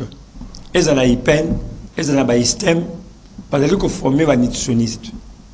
Tant vous allez ko former en gros, on va bien la description job description. Il y a musala au nutritionniste c'est ngela ça la préformation naie. Oui, c'est bon. Il y a un appel, hein? C'est bon. Musala au nutritionniste c'est ngela ça là après formation naie bité soki ba orientera bango na sensuana et puis tant que pas si que là sinaye alors la plupart il y a une chose ba aussi ça musala na bango bazali ko se retrouver na non ko outa la classe na au kota moment na chômage ko outa la classe na au kota moment na chômage alors or le Cambo est lié na ba suivi ya ba norme ou les autres chama na mboka na biso papa Doudou les vrais problèmes où ils ont que tungisa mboka na biso le respect des normes normes le respect des normes et c'est là dans tous les domaines en commençant par le domaine de la santé tout que le domaine il y a musala tout que le domaine il y a banzela tout que le domaine il y a gouvernement tout que le domaine il y a parlement tout que le domaine c'est-à-dire chaque domaine il y a vie et zali kozala na manque ya respect à ma norme na norme ya santé et zali ko bongisa et si pour la nutritionniste na autre nga réseau sanitaire et ça là ba hôpitaux et ça là ba hôpital à minen maintenant ce qui est là au nutritionniste à 6 classes et singel la yé azala affecté par l'État congolais tout par des entreprises aux alliés plutôt aux alliés officiers des alliés privés pour que âge le péron là na katia officine wana alors le cas là population yemoko ayeba musala nutritionniste te ba centre P bazo musala nutritionniste te l'État européen azali orienté ba nutritionniste te et ça dit que tout se retrouve dans le monde ya mutna mutu mwana ndetala wa place oyo biso to le ba quitter to ko continuer ko tala makambo été il faut topé ça nutritionniste musa na ye pe surtout valeur na ye pe considération na ye na kati ya société yangwana na occasion journée oyo ya travail to zali ko senga d'abord na batu oyo bazali ko gérer domaine na biso ya santé parce que nutrition ezali ko dépend na ministère ya santé bien que ezali kaka ministère ya santé te agriculture eza na kati pêche élevage eza na kati mais ministère représentation ya nutrition et nutritionniste c'est le ministère ya santé alors esengeli sikoyo le ministère ya santé ameka kotia na nzela application ba norme ou etali rôle ya nutritionniste na ba réseau de santé parce que le nom de son que mutafongo l'hôpital là yé azo quand même te que il faut être nutritionniste il y a un besoin infirmier azara besoin il y a technicien de labo azara besoin il y a médecin et sukiwana afungoli hôpital à munene azara besoin car il y a médecin infirmier technicien de labo coucher peut-être bongo et suki mais côté il y a nutritionniste bazo zalate et comme conséquence bazali désorienté et bah maladie zonga parce que ils n'ont pas de suivi nutritionnel. Alors il y a un autre qui va me dire messi pour la zongi sa nutritionniste na musana bango bakota na musana bango il reste un grand pas pour la solution de Cambouana. Et na nutritionniste également il reste à créer qui action des nutritionnistes du Congo objectif est que tout ça la promotion des nutritionnistes pe musana yé quel est le travail des nutritionnistes dans la société, particulièrement dans le réseau de la santé. Alors, tout le monde a même que moi, Koganga, et bien vous avez été, comme vous les nutritionnistes, vous avez dit mutu mususu pe azalaki mususu nutritionniste nde banani nutritionniste banani lelo quand même comment comme koyokana et normalement musala tosali ngai 11 ans yango yo et j'ai quand même franchi ba porte ebele pe na internet baka ebele oyo ba doit comprendre ce que lelo quand même nutrition commis ce que les qui le ba réseaux sociaux ozana ba Facebook omona kala eloko ezakite okawa kino ndunda ebikisaka soko suis ayo sali be kobikisa bien que on soit pesa ba recette à l'okuta pour la recevoir vie mais au moins ils ont dit quand même que ça a été le lot doit comprendre que la recette guérit la recette joue un rôle important au comment on a joie recette oyo sala yango ekosunga yo joie recette oyo sala yango ekosunga boy déjà langage wana il est que un travail de fond a été fait. Et aujourd'hui, les gens commencent à comprendre que non, on peut manger la tomate pour résoudre tel problème de santé, on peut manger la carotte pour résoudre tel problème de santé, on peut prendre de l'ail pour le problème de santé. Et comme il quand même qu'on agit, là nous voyons quand même qu'il y a un travail qui a été fait en amont ou au fond, on commence aussi à parler de ça. Alors, le travail maintenant, est-ce que va au na bango? Moutou pas ça moussa, le Seigneur peut s'espace en ça moussa. C'est là c'est tous les problèmes. Un sioniste pour ça moussa na yé na société, il faut appeler cet espace pour l'ensemble moussa la wana. Alors il cause là d'une manière individuelle et puis on appelle d'une manière collective ou officielle dans l'État. Alors d'un côté individuel, nous avons fait l'effort. Il y a qu'on a là cabinet où ils allaient s'occuper d'un traitement. Moi j'ai un cabinet que j'appelle Santé Plus, cabinet d'orientation nutritionnelle Santé Plus, Oyo et Kokisi 11 ans d'existence na yango, Oyo n'a sali pendant 11 ans de travail comme nutritionniste dans un cabinet privé. Pourquoi n'a sali privé? Parce que la monnaie était la considération normale. Il y a un nutritionniste n'a pas réseau de santé exaté. Si vous avez un nutritionniste engagé par exemple dans l'hôpital général, tout l'hôpital à Mnene, rôle n'a pas été kuna à la poto pour na bébé ou voter ma prématuré. Rôle n'a pas nutritionniste pour que ala n'a pas mal nutri. Or, nutritionniste tâche des alliés large. Et ça quand pour la mal nutrité, bana de 0 à 5 ans. Na tout na question mingi. Bah toi c'est là un programme wana. Il y a koloba été prise en charge à bana de 0 à 5 ans. En fait, l'Amtuni, vous pensez que c'est Moutuna? Oui, l'Amtuni, prise en charge à bana de 0 à 5 ans. Donc, Congolais, il faut abattement. À 8 à 0, ça comme à 5 ans, et si. Et le reste maintenant, le reste. C'est-à-dire, c'est comme si, donc, ceux qui ont encore 6 ans, on a besoin d'orientation nutritionnelle. Non. Ça, c'est la façon qu'on a limité le travail nutritionniste. Alors, tant que tu es à l'hôpital. Non, pas limité, c'est la façon qu'on détruit la santé à Congolais. Merci pour pas limité. Voilà, parce qu'à 6 ans déjà, nous avons ce qu'on est sur la volonté. À 7 ans, à 8 ans, à 9 ans, à 10 ans, voilà. Si quelqu'un n'est pas orienté, tu vas couvrir la vie aussi. Parce qu'il y aurait. Na qu'est-ce qu'on a tableau il y a pratique il y a hôpital. L'hôpital il mal nitité quand tout cas dans des heures 50. Parce que dans l'hôpital bazali na cas ebelé. Tout ça na diabétique. Tout ça na hypertendu. Tout ça na cancer. Tout ça na luka robota. Tout le monde comme la misu. Tout le monde la mitema. Tout le monde la barin. Tout sorte union sur la bazali. Sous d'autres sièges ça la makaboyi. Ceux qui ont au commis l'hôpital ou les médecins spécialistes ou yambi yo a sali le scénario a recommandé yo et pas un nutritionniste. Il y a côté la scofish na yo, il y a comme qui siboye, mais là qui sont il y a ce qu'on comme là yo voilà. La maladie de la oyo, telle la psycho alimentation vous à la boy. Oyo colère souté. Bana relia oyo pour na quoi accélérer guérison na yo. Mais le quoi le va ça la maraté, bah comment vous doit qui si t'as les belé il faut lire à bien. Alors, au lieu à bien, il faut imaginer qu'on y a bien zanine. À quoi on a relié la nègre na imoko. Nous, papa doudou, na tableau y a pas maladie. Et ça, madame, so on dit qu'on belle yango au collier sur le roboité. Ce collier yango est aggravé situation na yo. Et là, nous sommes allés et accélérer la situation. Vous comprenez ça dans Luxembourg?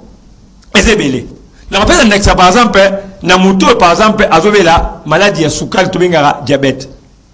Parmi les biloko, to complexe, il y a une colère sous secrété. To soukiwana, il y a sous secrété. Colère sous qualité. Colère sous qualité. Voilà. C'est bien sous qualité. Or, moto, ça remet la diabète. Azan a besoin de soukal. Parce que soukal, c'est une constitution rôle monnaie. Il y a énergie encore en abisso. Parce que ceux qui ont besoin sous qualité, bien sous qualité, ont comme faible. Et quand on peut payer dans l'UA en bas. Maintenant, ils ont un bilan sous na mon sortir en haut sous quali. Mais na kati, ils ont bien sous quali malongate. Même quand on y a on a comme ça fade. Mais na kati c'est sous quali belé. Donc vous voyez pas. Il faut y aller en haut. Na on fait un examen encore. On te met en bas la sous quali patate douce. Na pomme de terre. Oui. Un diabétique a Golia, patate douce, mais pomme de terre. Oh, ça c'est le docteur le numéro 1. Voilà. Ça c'est une information importante. Donc, mon diabète a la pomme de terre pour nous. Voilà, parce que l'indice glycémique à pomme de terre est élevé. Koleka, patate douce, de bien en bas. Donc, on a une balle à soukal. On a une balle à soukal. Il y a un balle en haut. Il y a un balle à soukal. Mais à Kéina, patate, la pomme de terre et aggraver la situation. Ça c'est bien. Alors, orientation de repère Samozali nutritionniste. Dans par exemple, il y a Bitabe. Bitabe Zali recommandé pour la moutonniose diabétique, pas diabétique, chaque jour, du 1er janvier au 31 décembre, il y a 2 bananes par jour. Pour la moutonniose, aux avez diabétique, aux avez hypertendu, aux avez un état normal, Bitabe est très important. Donc, chaque jour, vous avez 2 bananes. 2 bananes. Obligatoire. Tout au plus 2 bananes par jour. Parce que les alliés contenus, le potassium, la valeur est belle, ou les alliés parce que le cerveau est en moutou, ils sont en alerte. C'est même nous. Attends, tu as quotidien. Voilà. Attends, et tu as moins quotidien. Au moins, tu dois travailler dans un bureau, par exemple. À un bureau, on a ton petit pourquoi. Travail intellectuel est plus efficace que le travail manuel. Alors, tant que vous avez des alliés qui aident, ils sont étudiants. Ils sont et ça paye mouton travailler dans le bureau, travail intellectuel, ils ont besoin d'énergie. Et ils auront facilement l'habitable. Mais vous avez diabète en bas habitable. Vous avez diabète en bas habitable. Avocat. Parce que si vous avez diabète, elle est avocate. Parce que si vous avez diabète, il y a la pomme verte. Parce que si vous avez diabète, il y a. Oh, bien, vous avez privé, il y a un bureau regroupé, ça y est, ma coquille. D'accord, il y a un mot. Il y a un mot. Or, mi bureau, il y a un mot à bololo. Et ça, le bureau, c'est important pour les. Donc, c'est un pomme verte. Et ça, et ça, très recommandé pour les diabétiques. Avocat. Et ça, bien pour les diabétiques. Noix de coco de cocoti. Et ça, très recommandé pour les diabétiques. Et l'autre, c'est diabétique, il a canne à sucre. Ok. Canne à sucre, ils ont dit, na sucre ébélé, ils disent, c'est colo à casse. C'est canne à sucre. Mais l'autre, par exemple, ananas. À quoi il y a morceau ananas. Et vous allez m'habiter pour naï. Ma belle année ananas moubaye moko. Mais morceau ananas, tu dis deux morceaux d'ananas exactement. Parce que n'a fait erreur moko, hypoglycémie a plus dangereux que hyperglycémie. Donc on quitte un secret, et allez ma belle collègue, cycle et mati. Parce que mon dossier qui dit à quoi qu'il a comment malamoko. Les tabous comme ça total. Non mon a pourquoi ça assume de cette hypoglycémie, ma fait c'est amela fantan. Toi mais la coca, pourquoi ils aiment le soukali? Pourquoi appeler ça Kayango? Parce que état Zanango, il faut appeler le mot pour mettre activé. Activé. Pourquoi? Parce que les habits locaux, ils ont créé Ninango. Alors, nous tous, les diabétiques, à quel est le sport? Tant que le sport, on a azako bimisa calories et belé. Et comme après sport, on n'a pas recours, il n'y a pas de parce que les calories et belé, on a azak sur un cycle en zone de thé. Pour déjà la petite bleu à sucre belé. Réserve glycogène exaté. Alors quoi les alités une fois malamoko à sisi boye à côté moi peu vertige à quoi ya koufi. Donc les amis l'ont révélé oyo nutritionniste ça même le sport pour le diabète, pour le diabétique, il fallait bah négocier le sport après sport ni assez. Voilà, très important. Il y a un tombé à Kayango l'aliment des athlètes avant pendant et après sport. Avant, pendant et après compétition. tout ça na kansi mukomsusu eza parmi bablo na déplorer na mboka na so PCC mawa na ça projet mon na côté le ministère des sports donc on va la nutrition autre la nutrition sportive nous la sportive c'est parce que nutrition sportive na créer pour projet mon boye na côté le ministère des sports ko senga bango ba aider biso pour que toi insérer pe sport na kati ya parce que dans le monde du sport tout ça na dopage na médecine normale. Vous savez, médecine normale na dopage. Mais ni côté il y a kamotali nutrition sportive na mbona fait ça té. Donc on a montré que beta balé aller foufou au na terrain. Toi le kwanga. Aller kwanga au na terrain. Athlète na biso ne baza équipe nationale. Et c'est la équipe locale nous sozali awa baza na ba médecin. Et ça nutritionniste c'était. Médecin là makamususu. Alors, nutritionniste là makamususu. Médecin ça na ceux qui a seulement fièvre apaiser tonga a vu moi choc à yo domaine de nutritionniste au vacciner na kata domaine sport. Quelle alimentation appropriée pour un sportif? Et le sportif est sengé alia. Quelle alimentation pour un sportif avant, pendant et après sport? C'est pour le proposer parce que bon on dit on va proposer on va proposer ça ndakisa. Avant, nous devons voilà. Tu peux rendre le matin. Mais rendre au matin. Oh. Parce qu'il y a un problème d'abord. Quand on est sportif, pendant qu'on fait le sport, on a de dépenser une énergie. Ok. Une énergie qu'on n'avait pas avant, vous allez dépenser quoi? On vous a affaibli avant le terrain. Parce qu'on a une réserve énergétique. Tout ça, une source d'énergie misate. Oui, Maxime, il faut les appeler la relique, hein? L'émission à rendez-vous des auditeurs à la radio. C'est pas un problème. Pour les regarder à la télévision, il faut les rappeler à la radio pour votre auditeur à la radio pour aller au caillou. C'est pas un problème. Je crois que c'est important. C'est pour la santé de tous les Congolais. Tous on a trois sources d'énergie. Ok. Auto kango na sukali, auto kango na mafuta, auto kango pe na auto winga la protéine. Ils ont trois sources d'énergie, ba macronutriments. Ba li mose ko apporter biso énergie. Alors, na kati ya fonctionnement ya moto, besoin d'énergie par jour. Oyo 4 seulement dépensaka et dépensaka moins 70%. 4. 4 ya pamba. 4 ya pamba. Oyo zolia 4 ya pamba parce que mutema nezo beta. OK. Par réseau sala, makile zo circuler. Pour moi zo sala, ils ont besoin d'énergie pour ça. Cerveau zo sala, ils ont besoin d'énergie. Donc vous faites pendant longtemps. Oh, elle va dire tout le monde télévision sala boye, belo sala parce que ils ont courant. Parce qu'au courant, nous avons vu ce où tu as le par jour, il faut au moins 55%, il y a sucre, 30%, il y a mafuta, et puis 15%, il y a protéines. Ce qu'on réunit, on va 100% journalièrement. Mais là, par semaine, mais par jour. Si tu as un ton 12 heures, on est le côté, quand on va utiliser l'énergie qui est en arme, il y a lobby. Là, on m'a donné au moins on dit comme faible, on dit qu'on lemba. Vertige. Et là, c'est que et bandi ko lemba bandi ko koma ke bandi ko zanga eloko oyo ozana yango na kati ya besoin nzoto na yo. Mais qu'est-ce qu'il faut faire?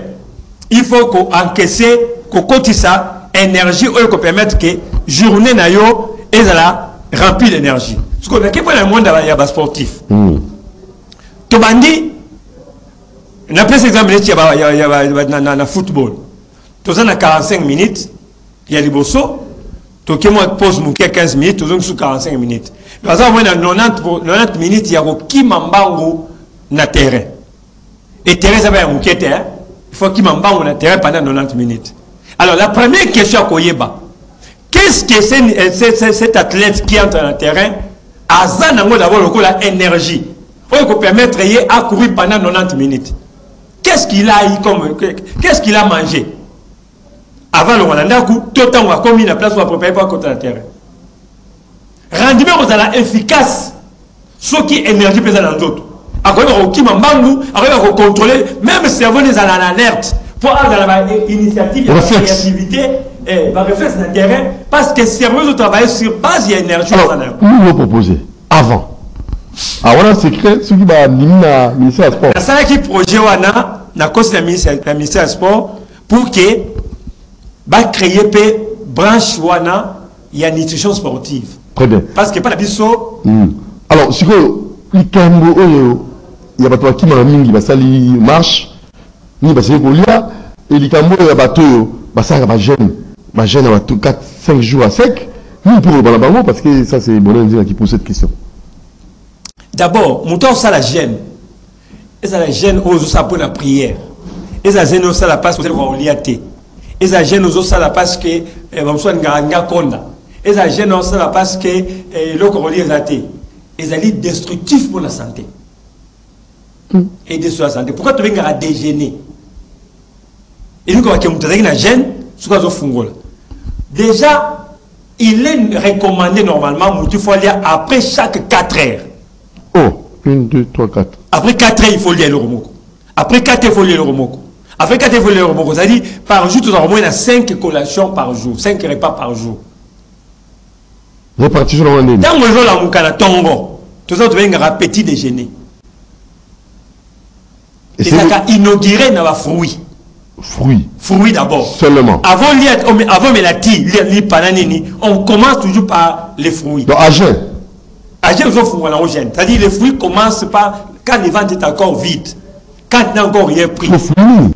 Il y a un peu ça. Et là, dans le côté, au cours de la journée, il faut donner la fruit. Fruit on permettre à ce que au coca la préparation, il y a estomac. On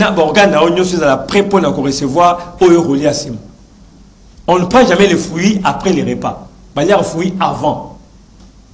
Ça expliquera à Aboye pourquoi tu as les fruits avant. Très bien. Alors, tant que les fruits, après au lekina déjeuner, autre bien que déjeuner normal, tu as besoin de sucre, tu as besoin de lait, tu as besoin de peut-être un peu de beurre. Ce qui est témoin mwamba, abilo est composé na mafuta ezalakati, suka ezalakati, protéines ezalakati. Voilà c'est une composition complète, il y a déjeuner à moutou. Alors, ton varié à kango, déjà fait ça varier, pourquoi ça le lot ça qui pour parce que nous sommes on est ça amela poto kala. Oui, et ça céréales. Céréales sont contenues par minéraux et belés. Minéraux ne ko etonga kasko nsoto ya moutou. Ezali athlète. Et ça la biso boye mi kuwa na biso na misisa na biso elia kanela minéraux ba minéraux ne ça mi ku ekemba misisa la ko kemba la meilleure poto kala poto ya soja ta poto ya avoine to ngaka ya mimi abera kuma kwa ker comme on a vous avez la meilleure quoi ker oui OK céréales wala kwa ker céréales ko la avoine bon comment quoi ker ça peut va se rappeler mais vrai non vous allez avoine tozalina poto ya masangu penza baniki yango ochemwa miliki na mosuka lolé yango mais il faut noter que poto ya on a ma pâté oh pour la jeune pour ezali déjà farine lui pesa avec farine et alors est-ce qu'on lit ma pâté bikate donc il faut olia pour la recharger organisme pour pas belara ya pamba soit tu poto ya pamba li pande mais la renati tibi la chara miliki na tite mais la kaka so qui a rouge à pamba miliki na sukali na lipa d'accord mais quand tu as jamais miliki na kati au moins que ma question et ça retard alors pas le contraire donc ça dit au bani na moi tiwana éviter ba auto nga ba déjeuner lourd dans la marche na mesa moko ozana mateka ozana na mwamba ozana avocat ozana bitabe ozana na nesquik ozana na miliki ozana café ozana tea ozana non il faut pona eloko moko ceux qui na bakati ya biloko ya accompagnement parce que c'est là qui mwamba le be osela mateka so c'est là qui avocat le be osela peut-être beurre so ça dit ozo kende na bongo to sali ka miliki kaka na ma ya moto kaka suki wana pourquoi ça jamais osali comme pour le muso meliti et mbalo meli nesquik et misa to meli café et misa to non ça va ezali ko charger organisme et ko pexa et zo ko charger estomac et zo charger ba intestin et zo comme la difficulté à ko gérer biloko zo ko tsawana il y a trop de mélange. Oh, il faut avoir la gloire et la famille moko. Quand vous mélangez trop de choses, vous rendez le travail difficile. Et ce que vous rôle des aranines. Estomac, il y a sauce qui a mouton ma casse. Estomac, sauce dans la blore ni karamasan waliak. Un engrenage. Mais biso, estomac biso misaka, acide chlorique, acide wanande et lamba rabilo ko tozolia. So acide sauce yango on a vendé to les vendre. So acide sauce yango et to les vendre. Acide là ezaka très dangereux ce qui est bimé belé. Parce que si on mélange à l'eau rebellée, l'homme fait la digestion rapide, l'homme fait la digestion lente. C'est-à-dire, Moussouni, par exemple, dirait digestion des aramoulaïs par rapport aux exemple d'Ambisi. Aujourd'hui, par exemple, les légumes, digestion des aramoulaïs par rapport, par exemple, à l'osso. Quand ça va mélanger belé, tant que vous avez un estomac, parce que l'estomac, vous avez atteindre mesure, il y a acide dilué et légumes. Toi, tu as dilué et le ramacasse. Donc, nous avons fait au Congo, il peut le dire. Il peut le révéler par la moko. Il y a une indigestion. Voilà. Ok. Quand il y a mon discours, ils ont produire et belé pour éviter le estomac. Antigi. Attends, Antindi est belé. Antindi est belé pour que l'estomac ait la vie de mamoko. Voilà. Autant Antindi, on a un conséquence à l'ebosso et quand tu m'as paroi. Mike Zouana, ils ont dit qu'on protégeait l'estomac et quand tu m'as nous avons qui sert de foie. Il y a un estomac belé et puis il y a mis balai et qu'on crée retard parce que on est niveau de vesicule biliaire tant que zolia vesicule biliaire à bois caca bile le permet à digestion salama bien. Alors tant que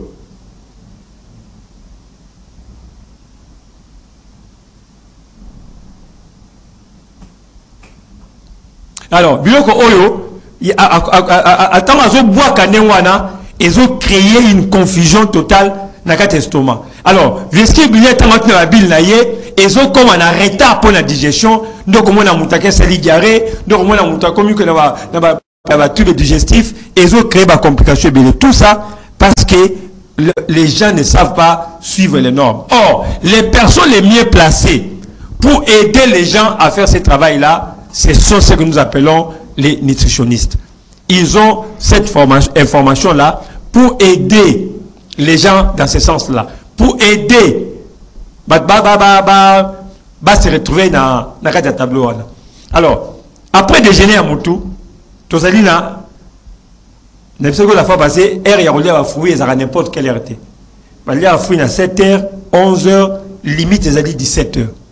On ne peut pas manger les fruits au-delà de 19h. Si tu as fruit, vous fruit acide. Pas tu as trois sortes de fruits. Tu as fruit acide, mi-acide et doux. Pas fruit doux, ils ont fruit oyo, à tes amours besso, à tes teli, il y a un nango doux, net monde à babitabe, net monde à papaye.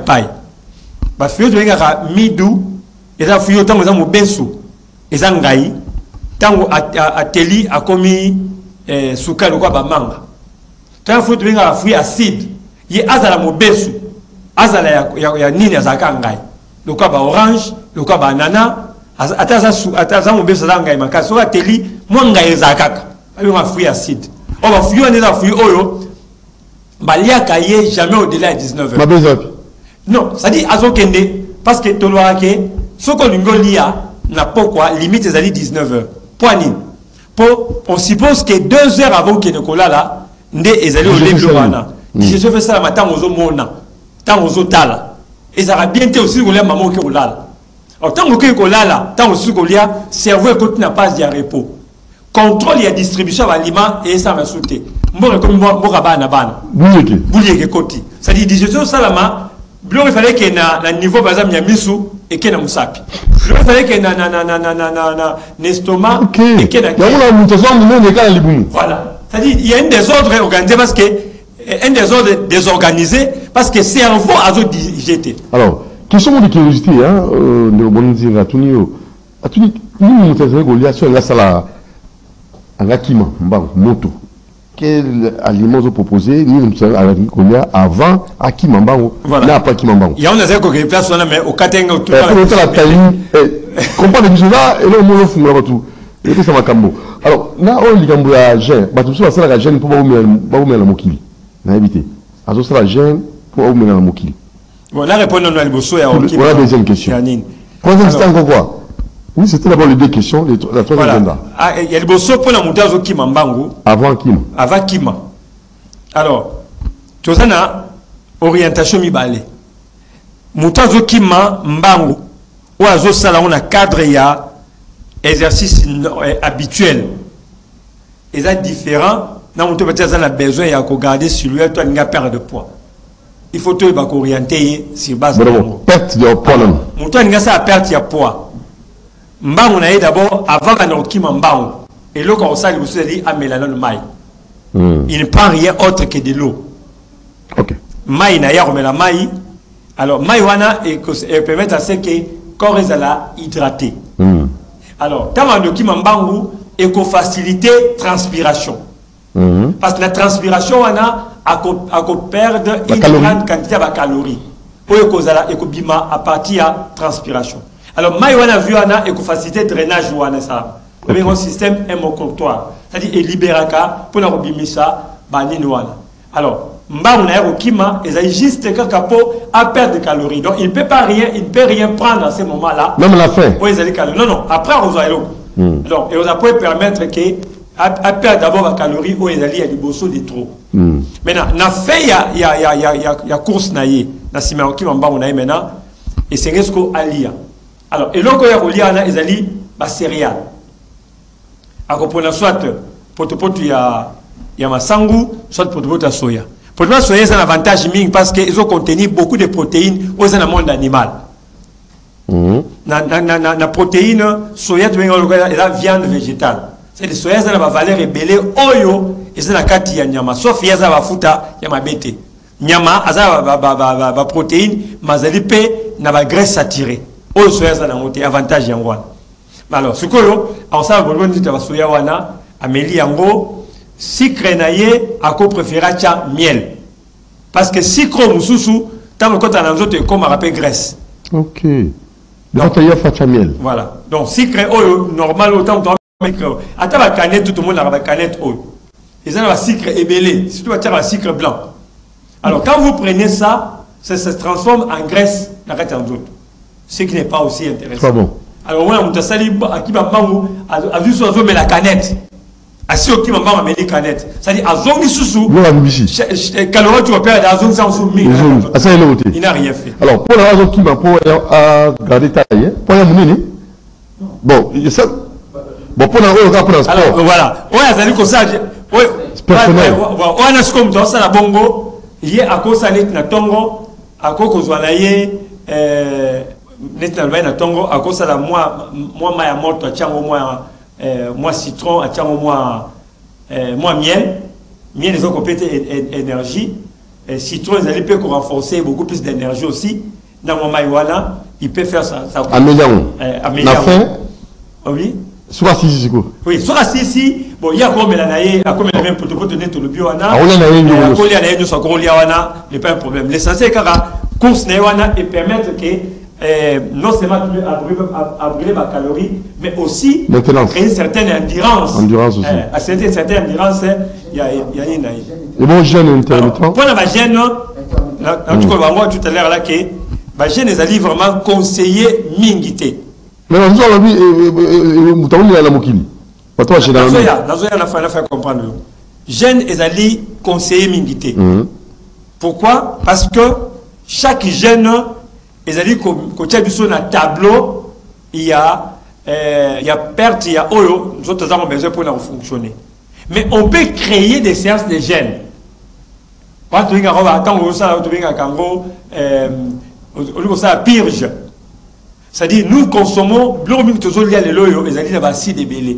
Lipa, ils ont acide. Sucre, ils ont acide. Mafuta, ils ont acide. Moussuni, ils ont acide. Alors, acidité, ils ont ébélé. Et quand tu as sucre, na makila. Au moins, on a pH ya mutu, et comme il trop acidose, on a acidose. Tout ça, on a alcaline, tout ça, on a partie, on a alcaline, c'est-à-dire, destruction et acide na makila. Tout ça, la rôle, il y a alcaline. Acidose, c'est-à-dire toi acidité les kébélé. Alors, ce que l'objectif est de la gêne wana, il y a que diminuer toi ya acide dans notre naïe. Alors, il faut réglementer l'hygiène orientée après le repas. Il doit éviter tout ce qui est acide. C'est-à-dire, dans cette hygiène, mais on a les légumes à pamba. Les légumes, par exemple, légumes na foufou, par exemple. Vous avez toutes les viandes à côté. Viande au conseil, peut-être des alliés à poisson. Ou tu as demandé à chenille, à bleu rouana. Alors, tout ce qui est viande rouge, ngomben, tabac, mémé, l'eau soana à côté. Parce qu'il y a moins de graisse saturée et puis il y a une acidité ébélée. Alors, mon tour, ce qu'on a ça la gêne. Pour l'ingui a brûlé la graisse, a diminué toute l'acidité. Parce que quand il y a trop d'acide dans le corps, ça affaiblit aussi l'organisme. Alors, quand vous ne mangez pas, les acides là vont partir. Mais il y a des normes à suivre. Par exemple, il faut que la maille vous allez alcaline. Dira péro-diagène. Ça dit quoi? Maille alcaline, les allez maille oyo. Tout ça, quand on citron na kati, tout moi bicarbonate na kati. Ok. Alors, ils ont maille ordinaire. Si on a la maille ordinaire, il faut aussi un système de il y a créé, attention alcaline, c'est-à-dire, aux humains il y a bassin, aux humains il y a bassin, aux autres sont par haut, ils ont quoi il y a. Tout le monde la rivière sur Paramaï. Au Balouki, même pendant 3 moments, 4 ou 5 fois, il y a comme alcaline. Ou bien c'est un tokisi yango. Il y a un tokisa et comme alcaline. Ou bien on tient simplement la citron de bicarbonate de soude. Alors, et commis alcaline. Alors, il y a un temps où on met la yango, tant on s'agit na yo, et ils ont aidé facilement pour qu'on bimisa acide. Au moins même celle nous ont bimisa, et la celle vous allez accompagner na et vous sentirez que le corps même devient léger. Comme ça, nous sommes légers. Et comme ça, nous sommes pépélés. Et c'est à ce moment-là, comme on a quand que non, gêne n'a épaissi dans le tomba. Mais tant que vous avez gêne, vous avez un moment où vous avez consolia, vous avez contrôler par rapport à l'objectif au réciter sous. Donc les mieux gênes à accompagner beaucoup de légumes. Ok. Là, fruits, là vous avez les nous t'avons vers la fin. Déjà, campagne, vous allez continuer, courir au côté de ça qui 16 ministères, quand moko, et puis ça qui y a nous, est-ce que va nous souvenir avec ça? Avec beaucoup de regrets, fonctionnement du système Yambo Canabiso, et n'a évité pourquoi les gens se comportent comme ça. Dans la ministère sous Sotokende qui est au Mikanda, tout ça qui va, c'est un projet sous forme de syllabis. Lettres, on a syllabis soit où tu expliquer plan d'action, où tout ça il y a 3 ans pour l'observatoire. Curieusement, quand tout ça a suivi, que non, les ministres n'ont pas pu traiter votre dossier parce que ils ont été smart. Beaucoup de lettres, mais l'idée où ils ont la lettre, on sous-entend qu'ils ont idée moko, ils ont accompagné le document, ils ont. Comment ça? Dans la réception, yango. Alors, tout ce document, on a trace exacte. Alors, lettre monani, hello exacte. Nous na lettre. Net na ministère environnement, naza rendez-vous tout le bikuna, c'est-à-dire na lettre. Projet. Na projet. Trace exacte. Mais nakati ya nini bamoni jour va déposer qui ba resa kiango. Mais c'est quel est exact. Donc lobby faut que la mususu. Lobby naza rendez-vous na dire câble lobby na mi ba document na nini mususu comme ça tout soit de vive voix pour tuer ba ko décanter situation. Nani Aldarich Luboya. Oui. Ça dit problème nous attaquer na ba to va travailler na premier na ba konzi. N'était ba intention ba ngoza ba intention ni. Parce que biso toye na un projet pour la société. Bango bazana pour na ko aider mukonzi asala musana e. Na kasi ya fois c'est que kambo ya papa Franco Yembaka entourage ça la ramabe. Et les gens qui sont tous les chefs, c'est eux qui bloquent la machine. L'objectif, il y a ni la campagne, rappelez. Campagne pour la lutter contre la sécurité sanitaire des aliments. Et d'accord. Tu vas dans le 7 juin. Le 16 octobre pour l'année. Parce qu'il y a un programme où pendant 3 ans. Donc, créer un observatoire pour le suivi et la gestion de chaîne alimentaire. Je suis en train de bénir Dieu parce que nous avons travaillé dans la dimension où il y a Yebi. J'ai reçu la correspondance, il y a FAO, la Codex Alimentarius, qui m'ont demandé la permission de mettre dans leur site les affiches que j'avais faites. On a publié dans les réseaux sociaux, ils sont tombés sur ça et ils ont pris, ils m'ont demandé la permission, pour accompagner le travail en analyse. Parce que les 7 ans, les ont tombés, il y avait une journée internationale de la sécurité sanitaire des aliments. Et la journée où on célèbre journée sanitaire des aliments. Alors, tout ça comme ça va pour parler dans Bango. Alors, le problème, c'est qu'il faut accompagnement parce que les organismes internationaux vont travailler derrière les gouvernements. Alors, ce que Bissot a causé, Bissot ne va pas tâche facile. Mais on a déjà un ministère de la Santé, alors d'accord. Oui. Tout ça, le ministère de la Santé est monté. Agriculture, sécurité alimentaire. Non, mais limité. Qu'on appelle la même chose, il n'y avait pas de traces. Dans l'être côté, tout est qui. Exactement. Zone là, on va courir nous. On y phrase au papa, il y a Moulaya qui a. Correspondance Moussous. Mangalibi. Mangalibi. On va dire que ceux qui ont testé les amis là, autant raté. Il y a. Moi, quand il y a conseiller ministère, il y a pêche élevage, il y a l'être de quel Moulaya Mingi. Donc, ça va résumer là-dessus. Papa. Bon, on sera rapide parce qu'il y a le journal. Pendant qu'on subit ça, nous sommes la population, les 7. Oui. Les 7 juin, nous avons une grande journée à célébration. Il y a journée mondiale, il y a sécurité sanitaire des aliments. Et la paix journée où nous avons lancé Go pour l'activité Oyo. Et nous avons lancé la campagne Oyo. Alors, nous avons insisté le Romoko. Tout ça, on a besoin d'accompagnement à Bino. Puis ça, numéro de téléphone 089 80 32 458. 089 80 32 458. Tout ça, on a besoin de Nyonso. Vous en avez 10, vous en avez 20, vous en avez 30, vous en avez 40. Nyonso, vous en avez un gros. Tiens, ma boque, on a panne. N'a pas pour évoluer. Tout ça, on a tout à saluer, tout bien, ça passe. Et ça, on a Gombe.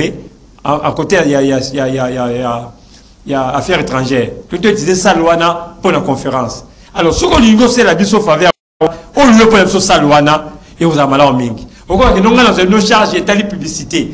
Nos charges de peut-être sonorisation. Charge de par exemple, Boinaboui. Bon, tiens, ma boque, on a pas. Parce que ce que nous faisons, c'est pour l'intérêt commun, intérêt général, pour la population, la biso, en bonne santé. Tout ça qu'on lutte contre la maladie d'origine alimentaire, parce que l'assiette n'est pas protégée. Et on a rappelé le numéro de téléphone, les amis, 089 80 32 458. Bon, ce que aussi, monsieur Boye, docteur, merci, Benda, to sepeli. Vous savez, quand sepeli, n'a pas fait la mitema. Tout ça est bien en boca oyo. Ceux qui m'ont entendu que tiens, moi, le boc, on a panier oyo, et qu'on facilite son moussala. Tous les mitema à Kukangate. Nous avons un intérêt commun. Tous les bunda pour la population congolaise et à sécuriser. Tout le monde a mis tema na biso. Ceux qui m'ont entendu, tiens, moi, 10 fois, moi, boye na boye, et qu'on soit ça moussala comme il faut. On a rappelé le numéro 089 80 32 458. 89 80 32 458. Papa Doudou. Mi va la société, monsieur Boy. Alors, docteur, en tout cas, la CPL, monsieur le Baki. Bon, ce qu'on peut la nino. Ce qu'on va question, docteur, est-ce que vous avez besoin de combien? Voilà, voilà. Ma question, nous avons besoin. Merci beaucoup. Quand on a 5 rapsos à recette, on peut s'abîmer, mais bino peut tout, nous avons saqué, vous avez comporté, vous avez pour battre le vulgarisation de la générale. Merci beaucoup, docteur Désiré Mbile. À la prochaine occasion. Merci beaucoup. Très bien. Alors, c'est le numéro 1 nutritionniste à Afrique, hein, le numéro 1 à Congo. Merci à vous. Alors, on va finir souhaitant joyeux anniversaire à Moses, qui fête son anniversaire aujourd'hui. Moses, il est là. C'est lui. Oh, c'est le bébé? Ah, pas là, bébé. Alors, il est là. Vous allez à titre foutre là, beau bébé, Nakimoko. C'est lui, Moses, notre exploitant. Il est très fort. Il en a des bonheurs, il en a des joies, il en a des succès. Allez, il faut progresser, il faut aller de l'avant. Que les portes s'ouvrent dans votre vie. Au nom de Jésus-Christ, Moses, un homme bon, un homme gentil, un homme souriant, qui aime le travail aussi. Oui, Moses, nous vous félicitons et je crois bien vous aurez un casier, hein, un casier je crois bien. On va prévoir pour vous aussi. Vous m'avez promis des champagnes. Et là, quand il était encore bébé, Moses fête son anniversaire aujourd'hui. Joyeux anniversaire à vous. Moses remercie ses parents et Dieu Tout-Puissant pour une année de bonheur. Et surtout, il a encore envie et ne peut que dire merci à Dieu pour son existence. Encore et encore, joyeux anniversaire à vous. Moses, l'exploitant, ici chez nous, et bien des bonnes choses à vous. Alors nous allons finir en souhaitant bonne fête de travail à monsieur Kenshika Moshengo. Alors, l'équipe est là, Kenshika Moshengo. Lui, c'est notre partenaire, c'est notre consultant. Il y a un mis à terrain, a aussi le documentaire à bien, et surtout à informer Batou, la réalité à Libanda, tous les bango grâce à Kenshika Moshengo, une diaspora consciente. Merci pour le travail. Hein. Et nous allons vous laisser, moi, c'est là qui, pour nos entrepreneurs. Ah oui, coup de chapeau à vous. Et juste après pub, journal, nous vous disons merci. Alors, nous vous laissons entre les bonnes mains de Kenshika Moshengo. Bonne fête du travail.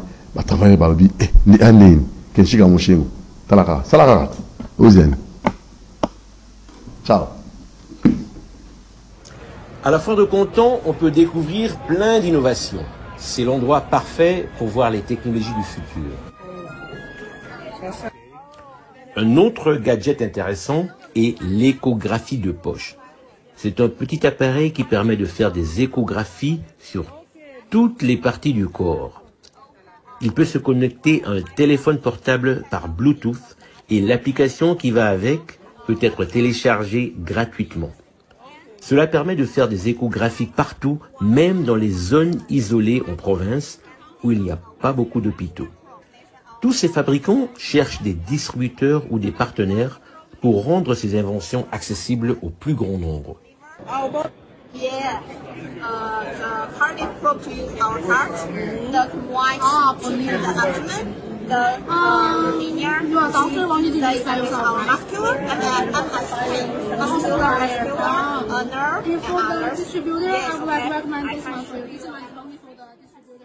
On peut connecter à un téléphone. Ok. Et à partir de ça, on est dans la awa. Na écran na parce qu'à connecter par Bluetooth. Ok, d'accord. À connecter à donc à zomona et l'autre côté les gens na kati na écran na awa.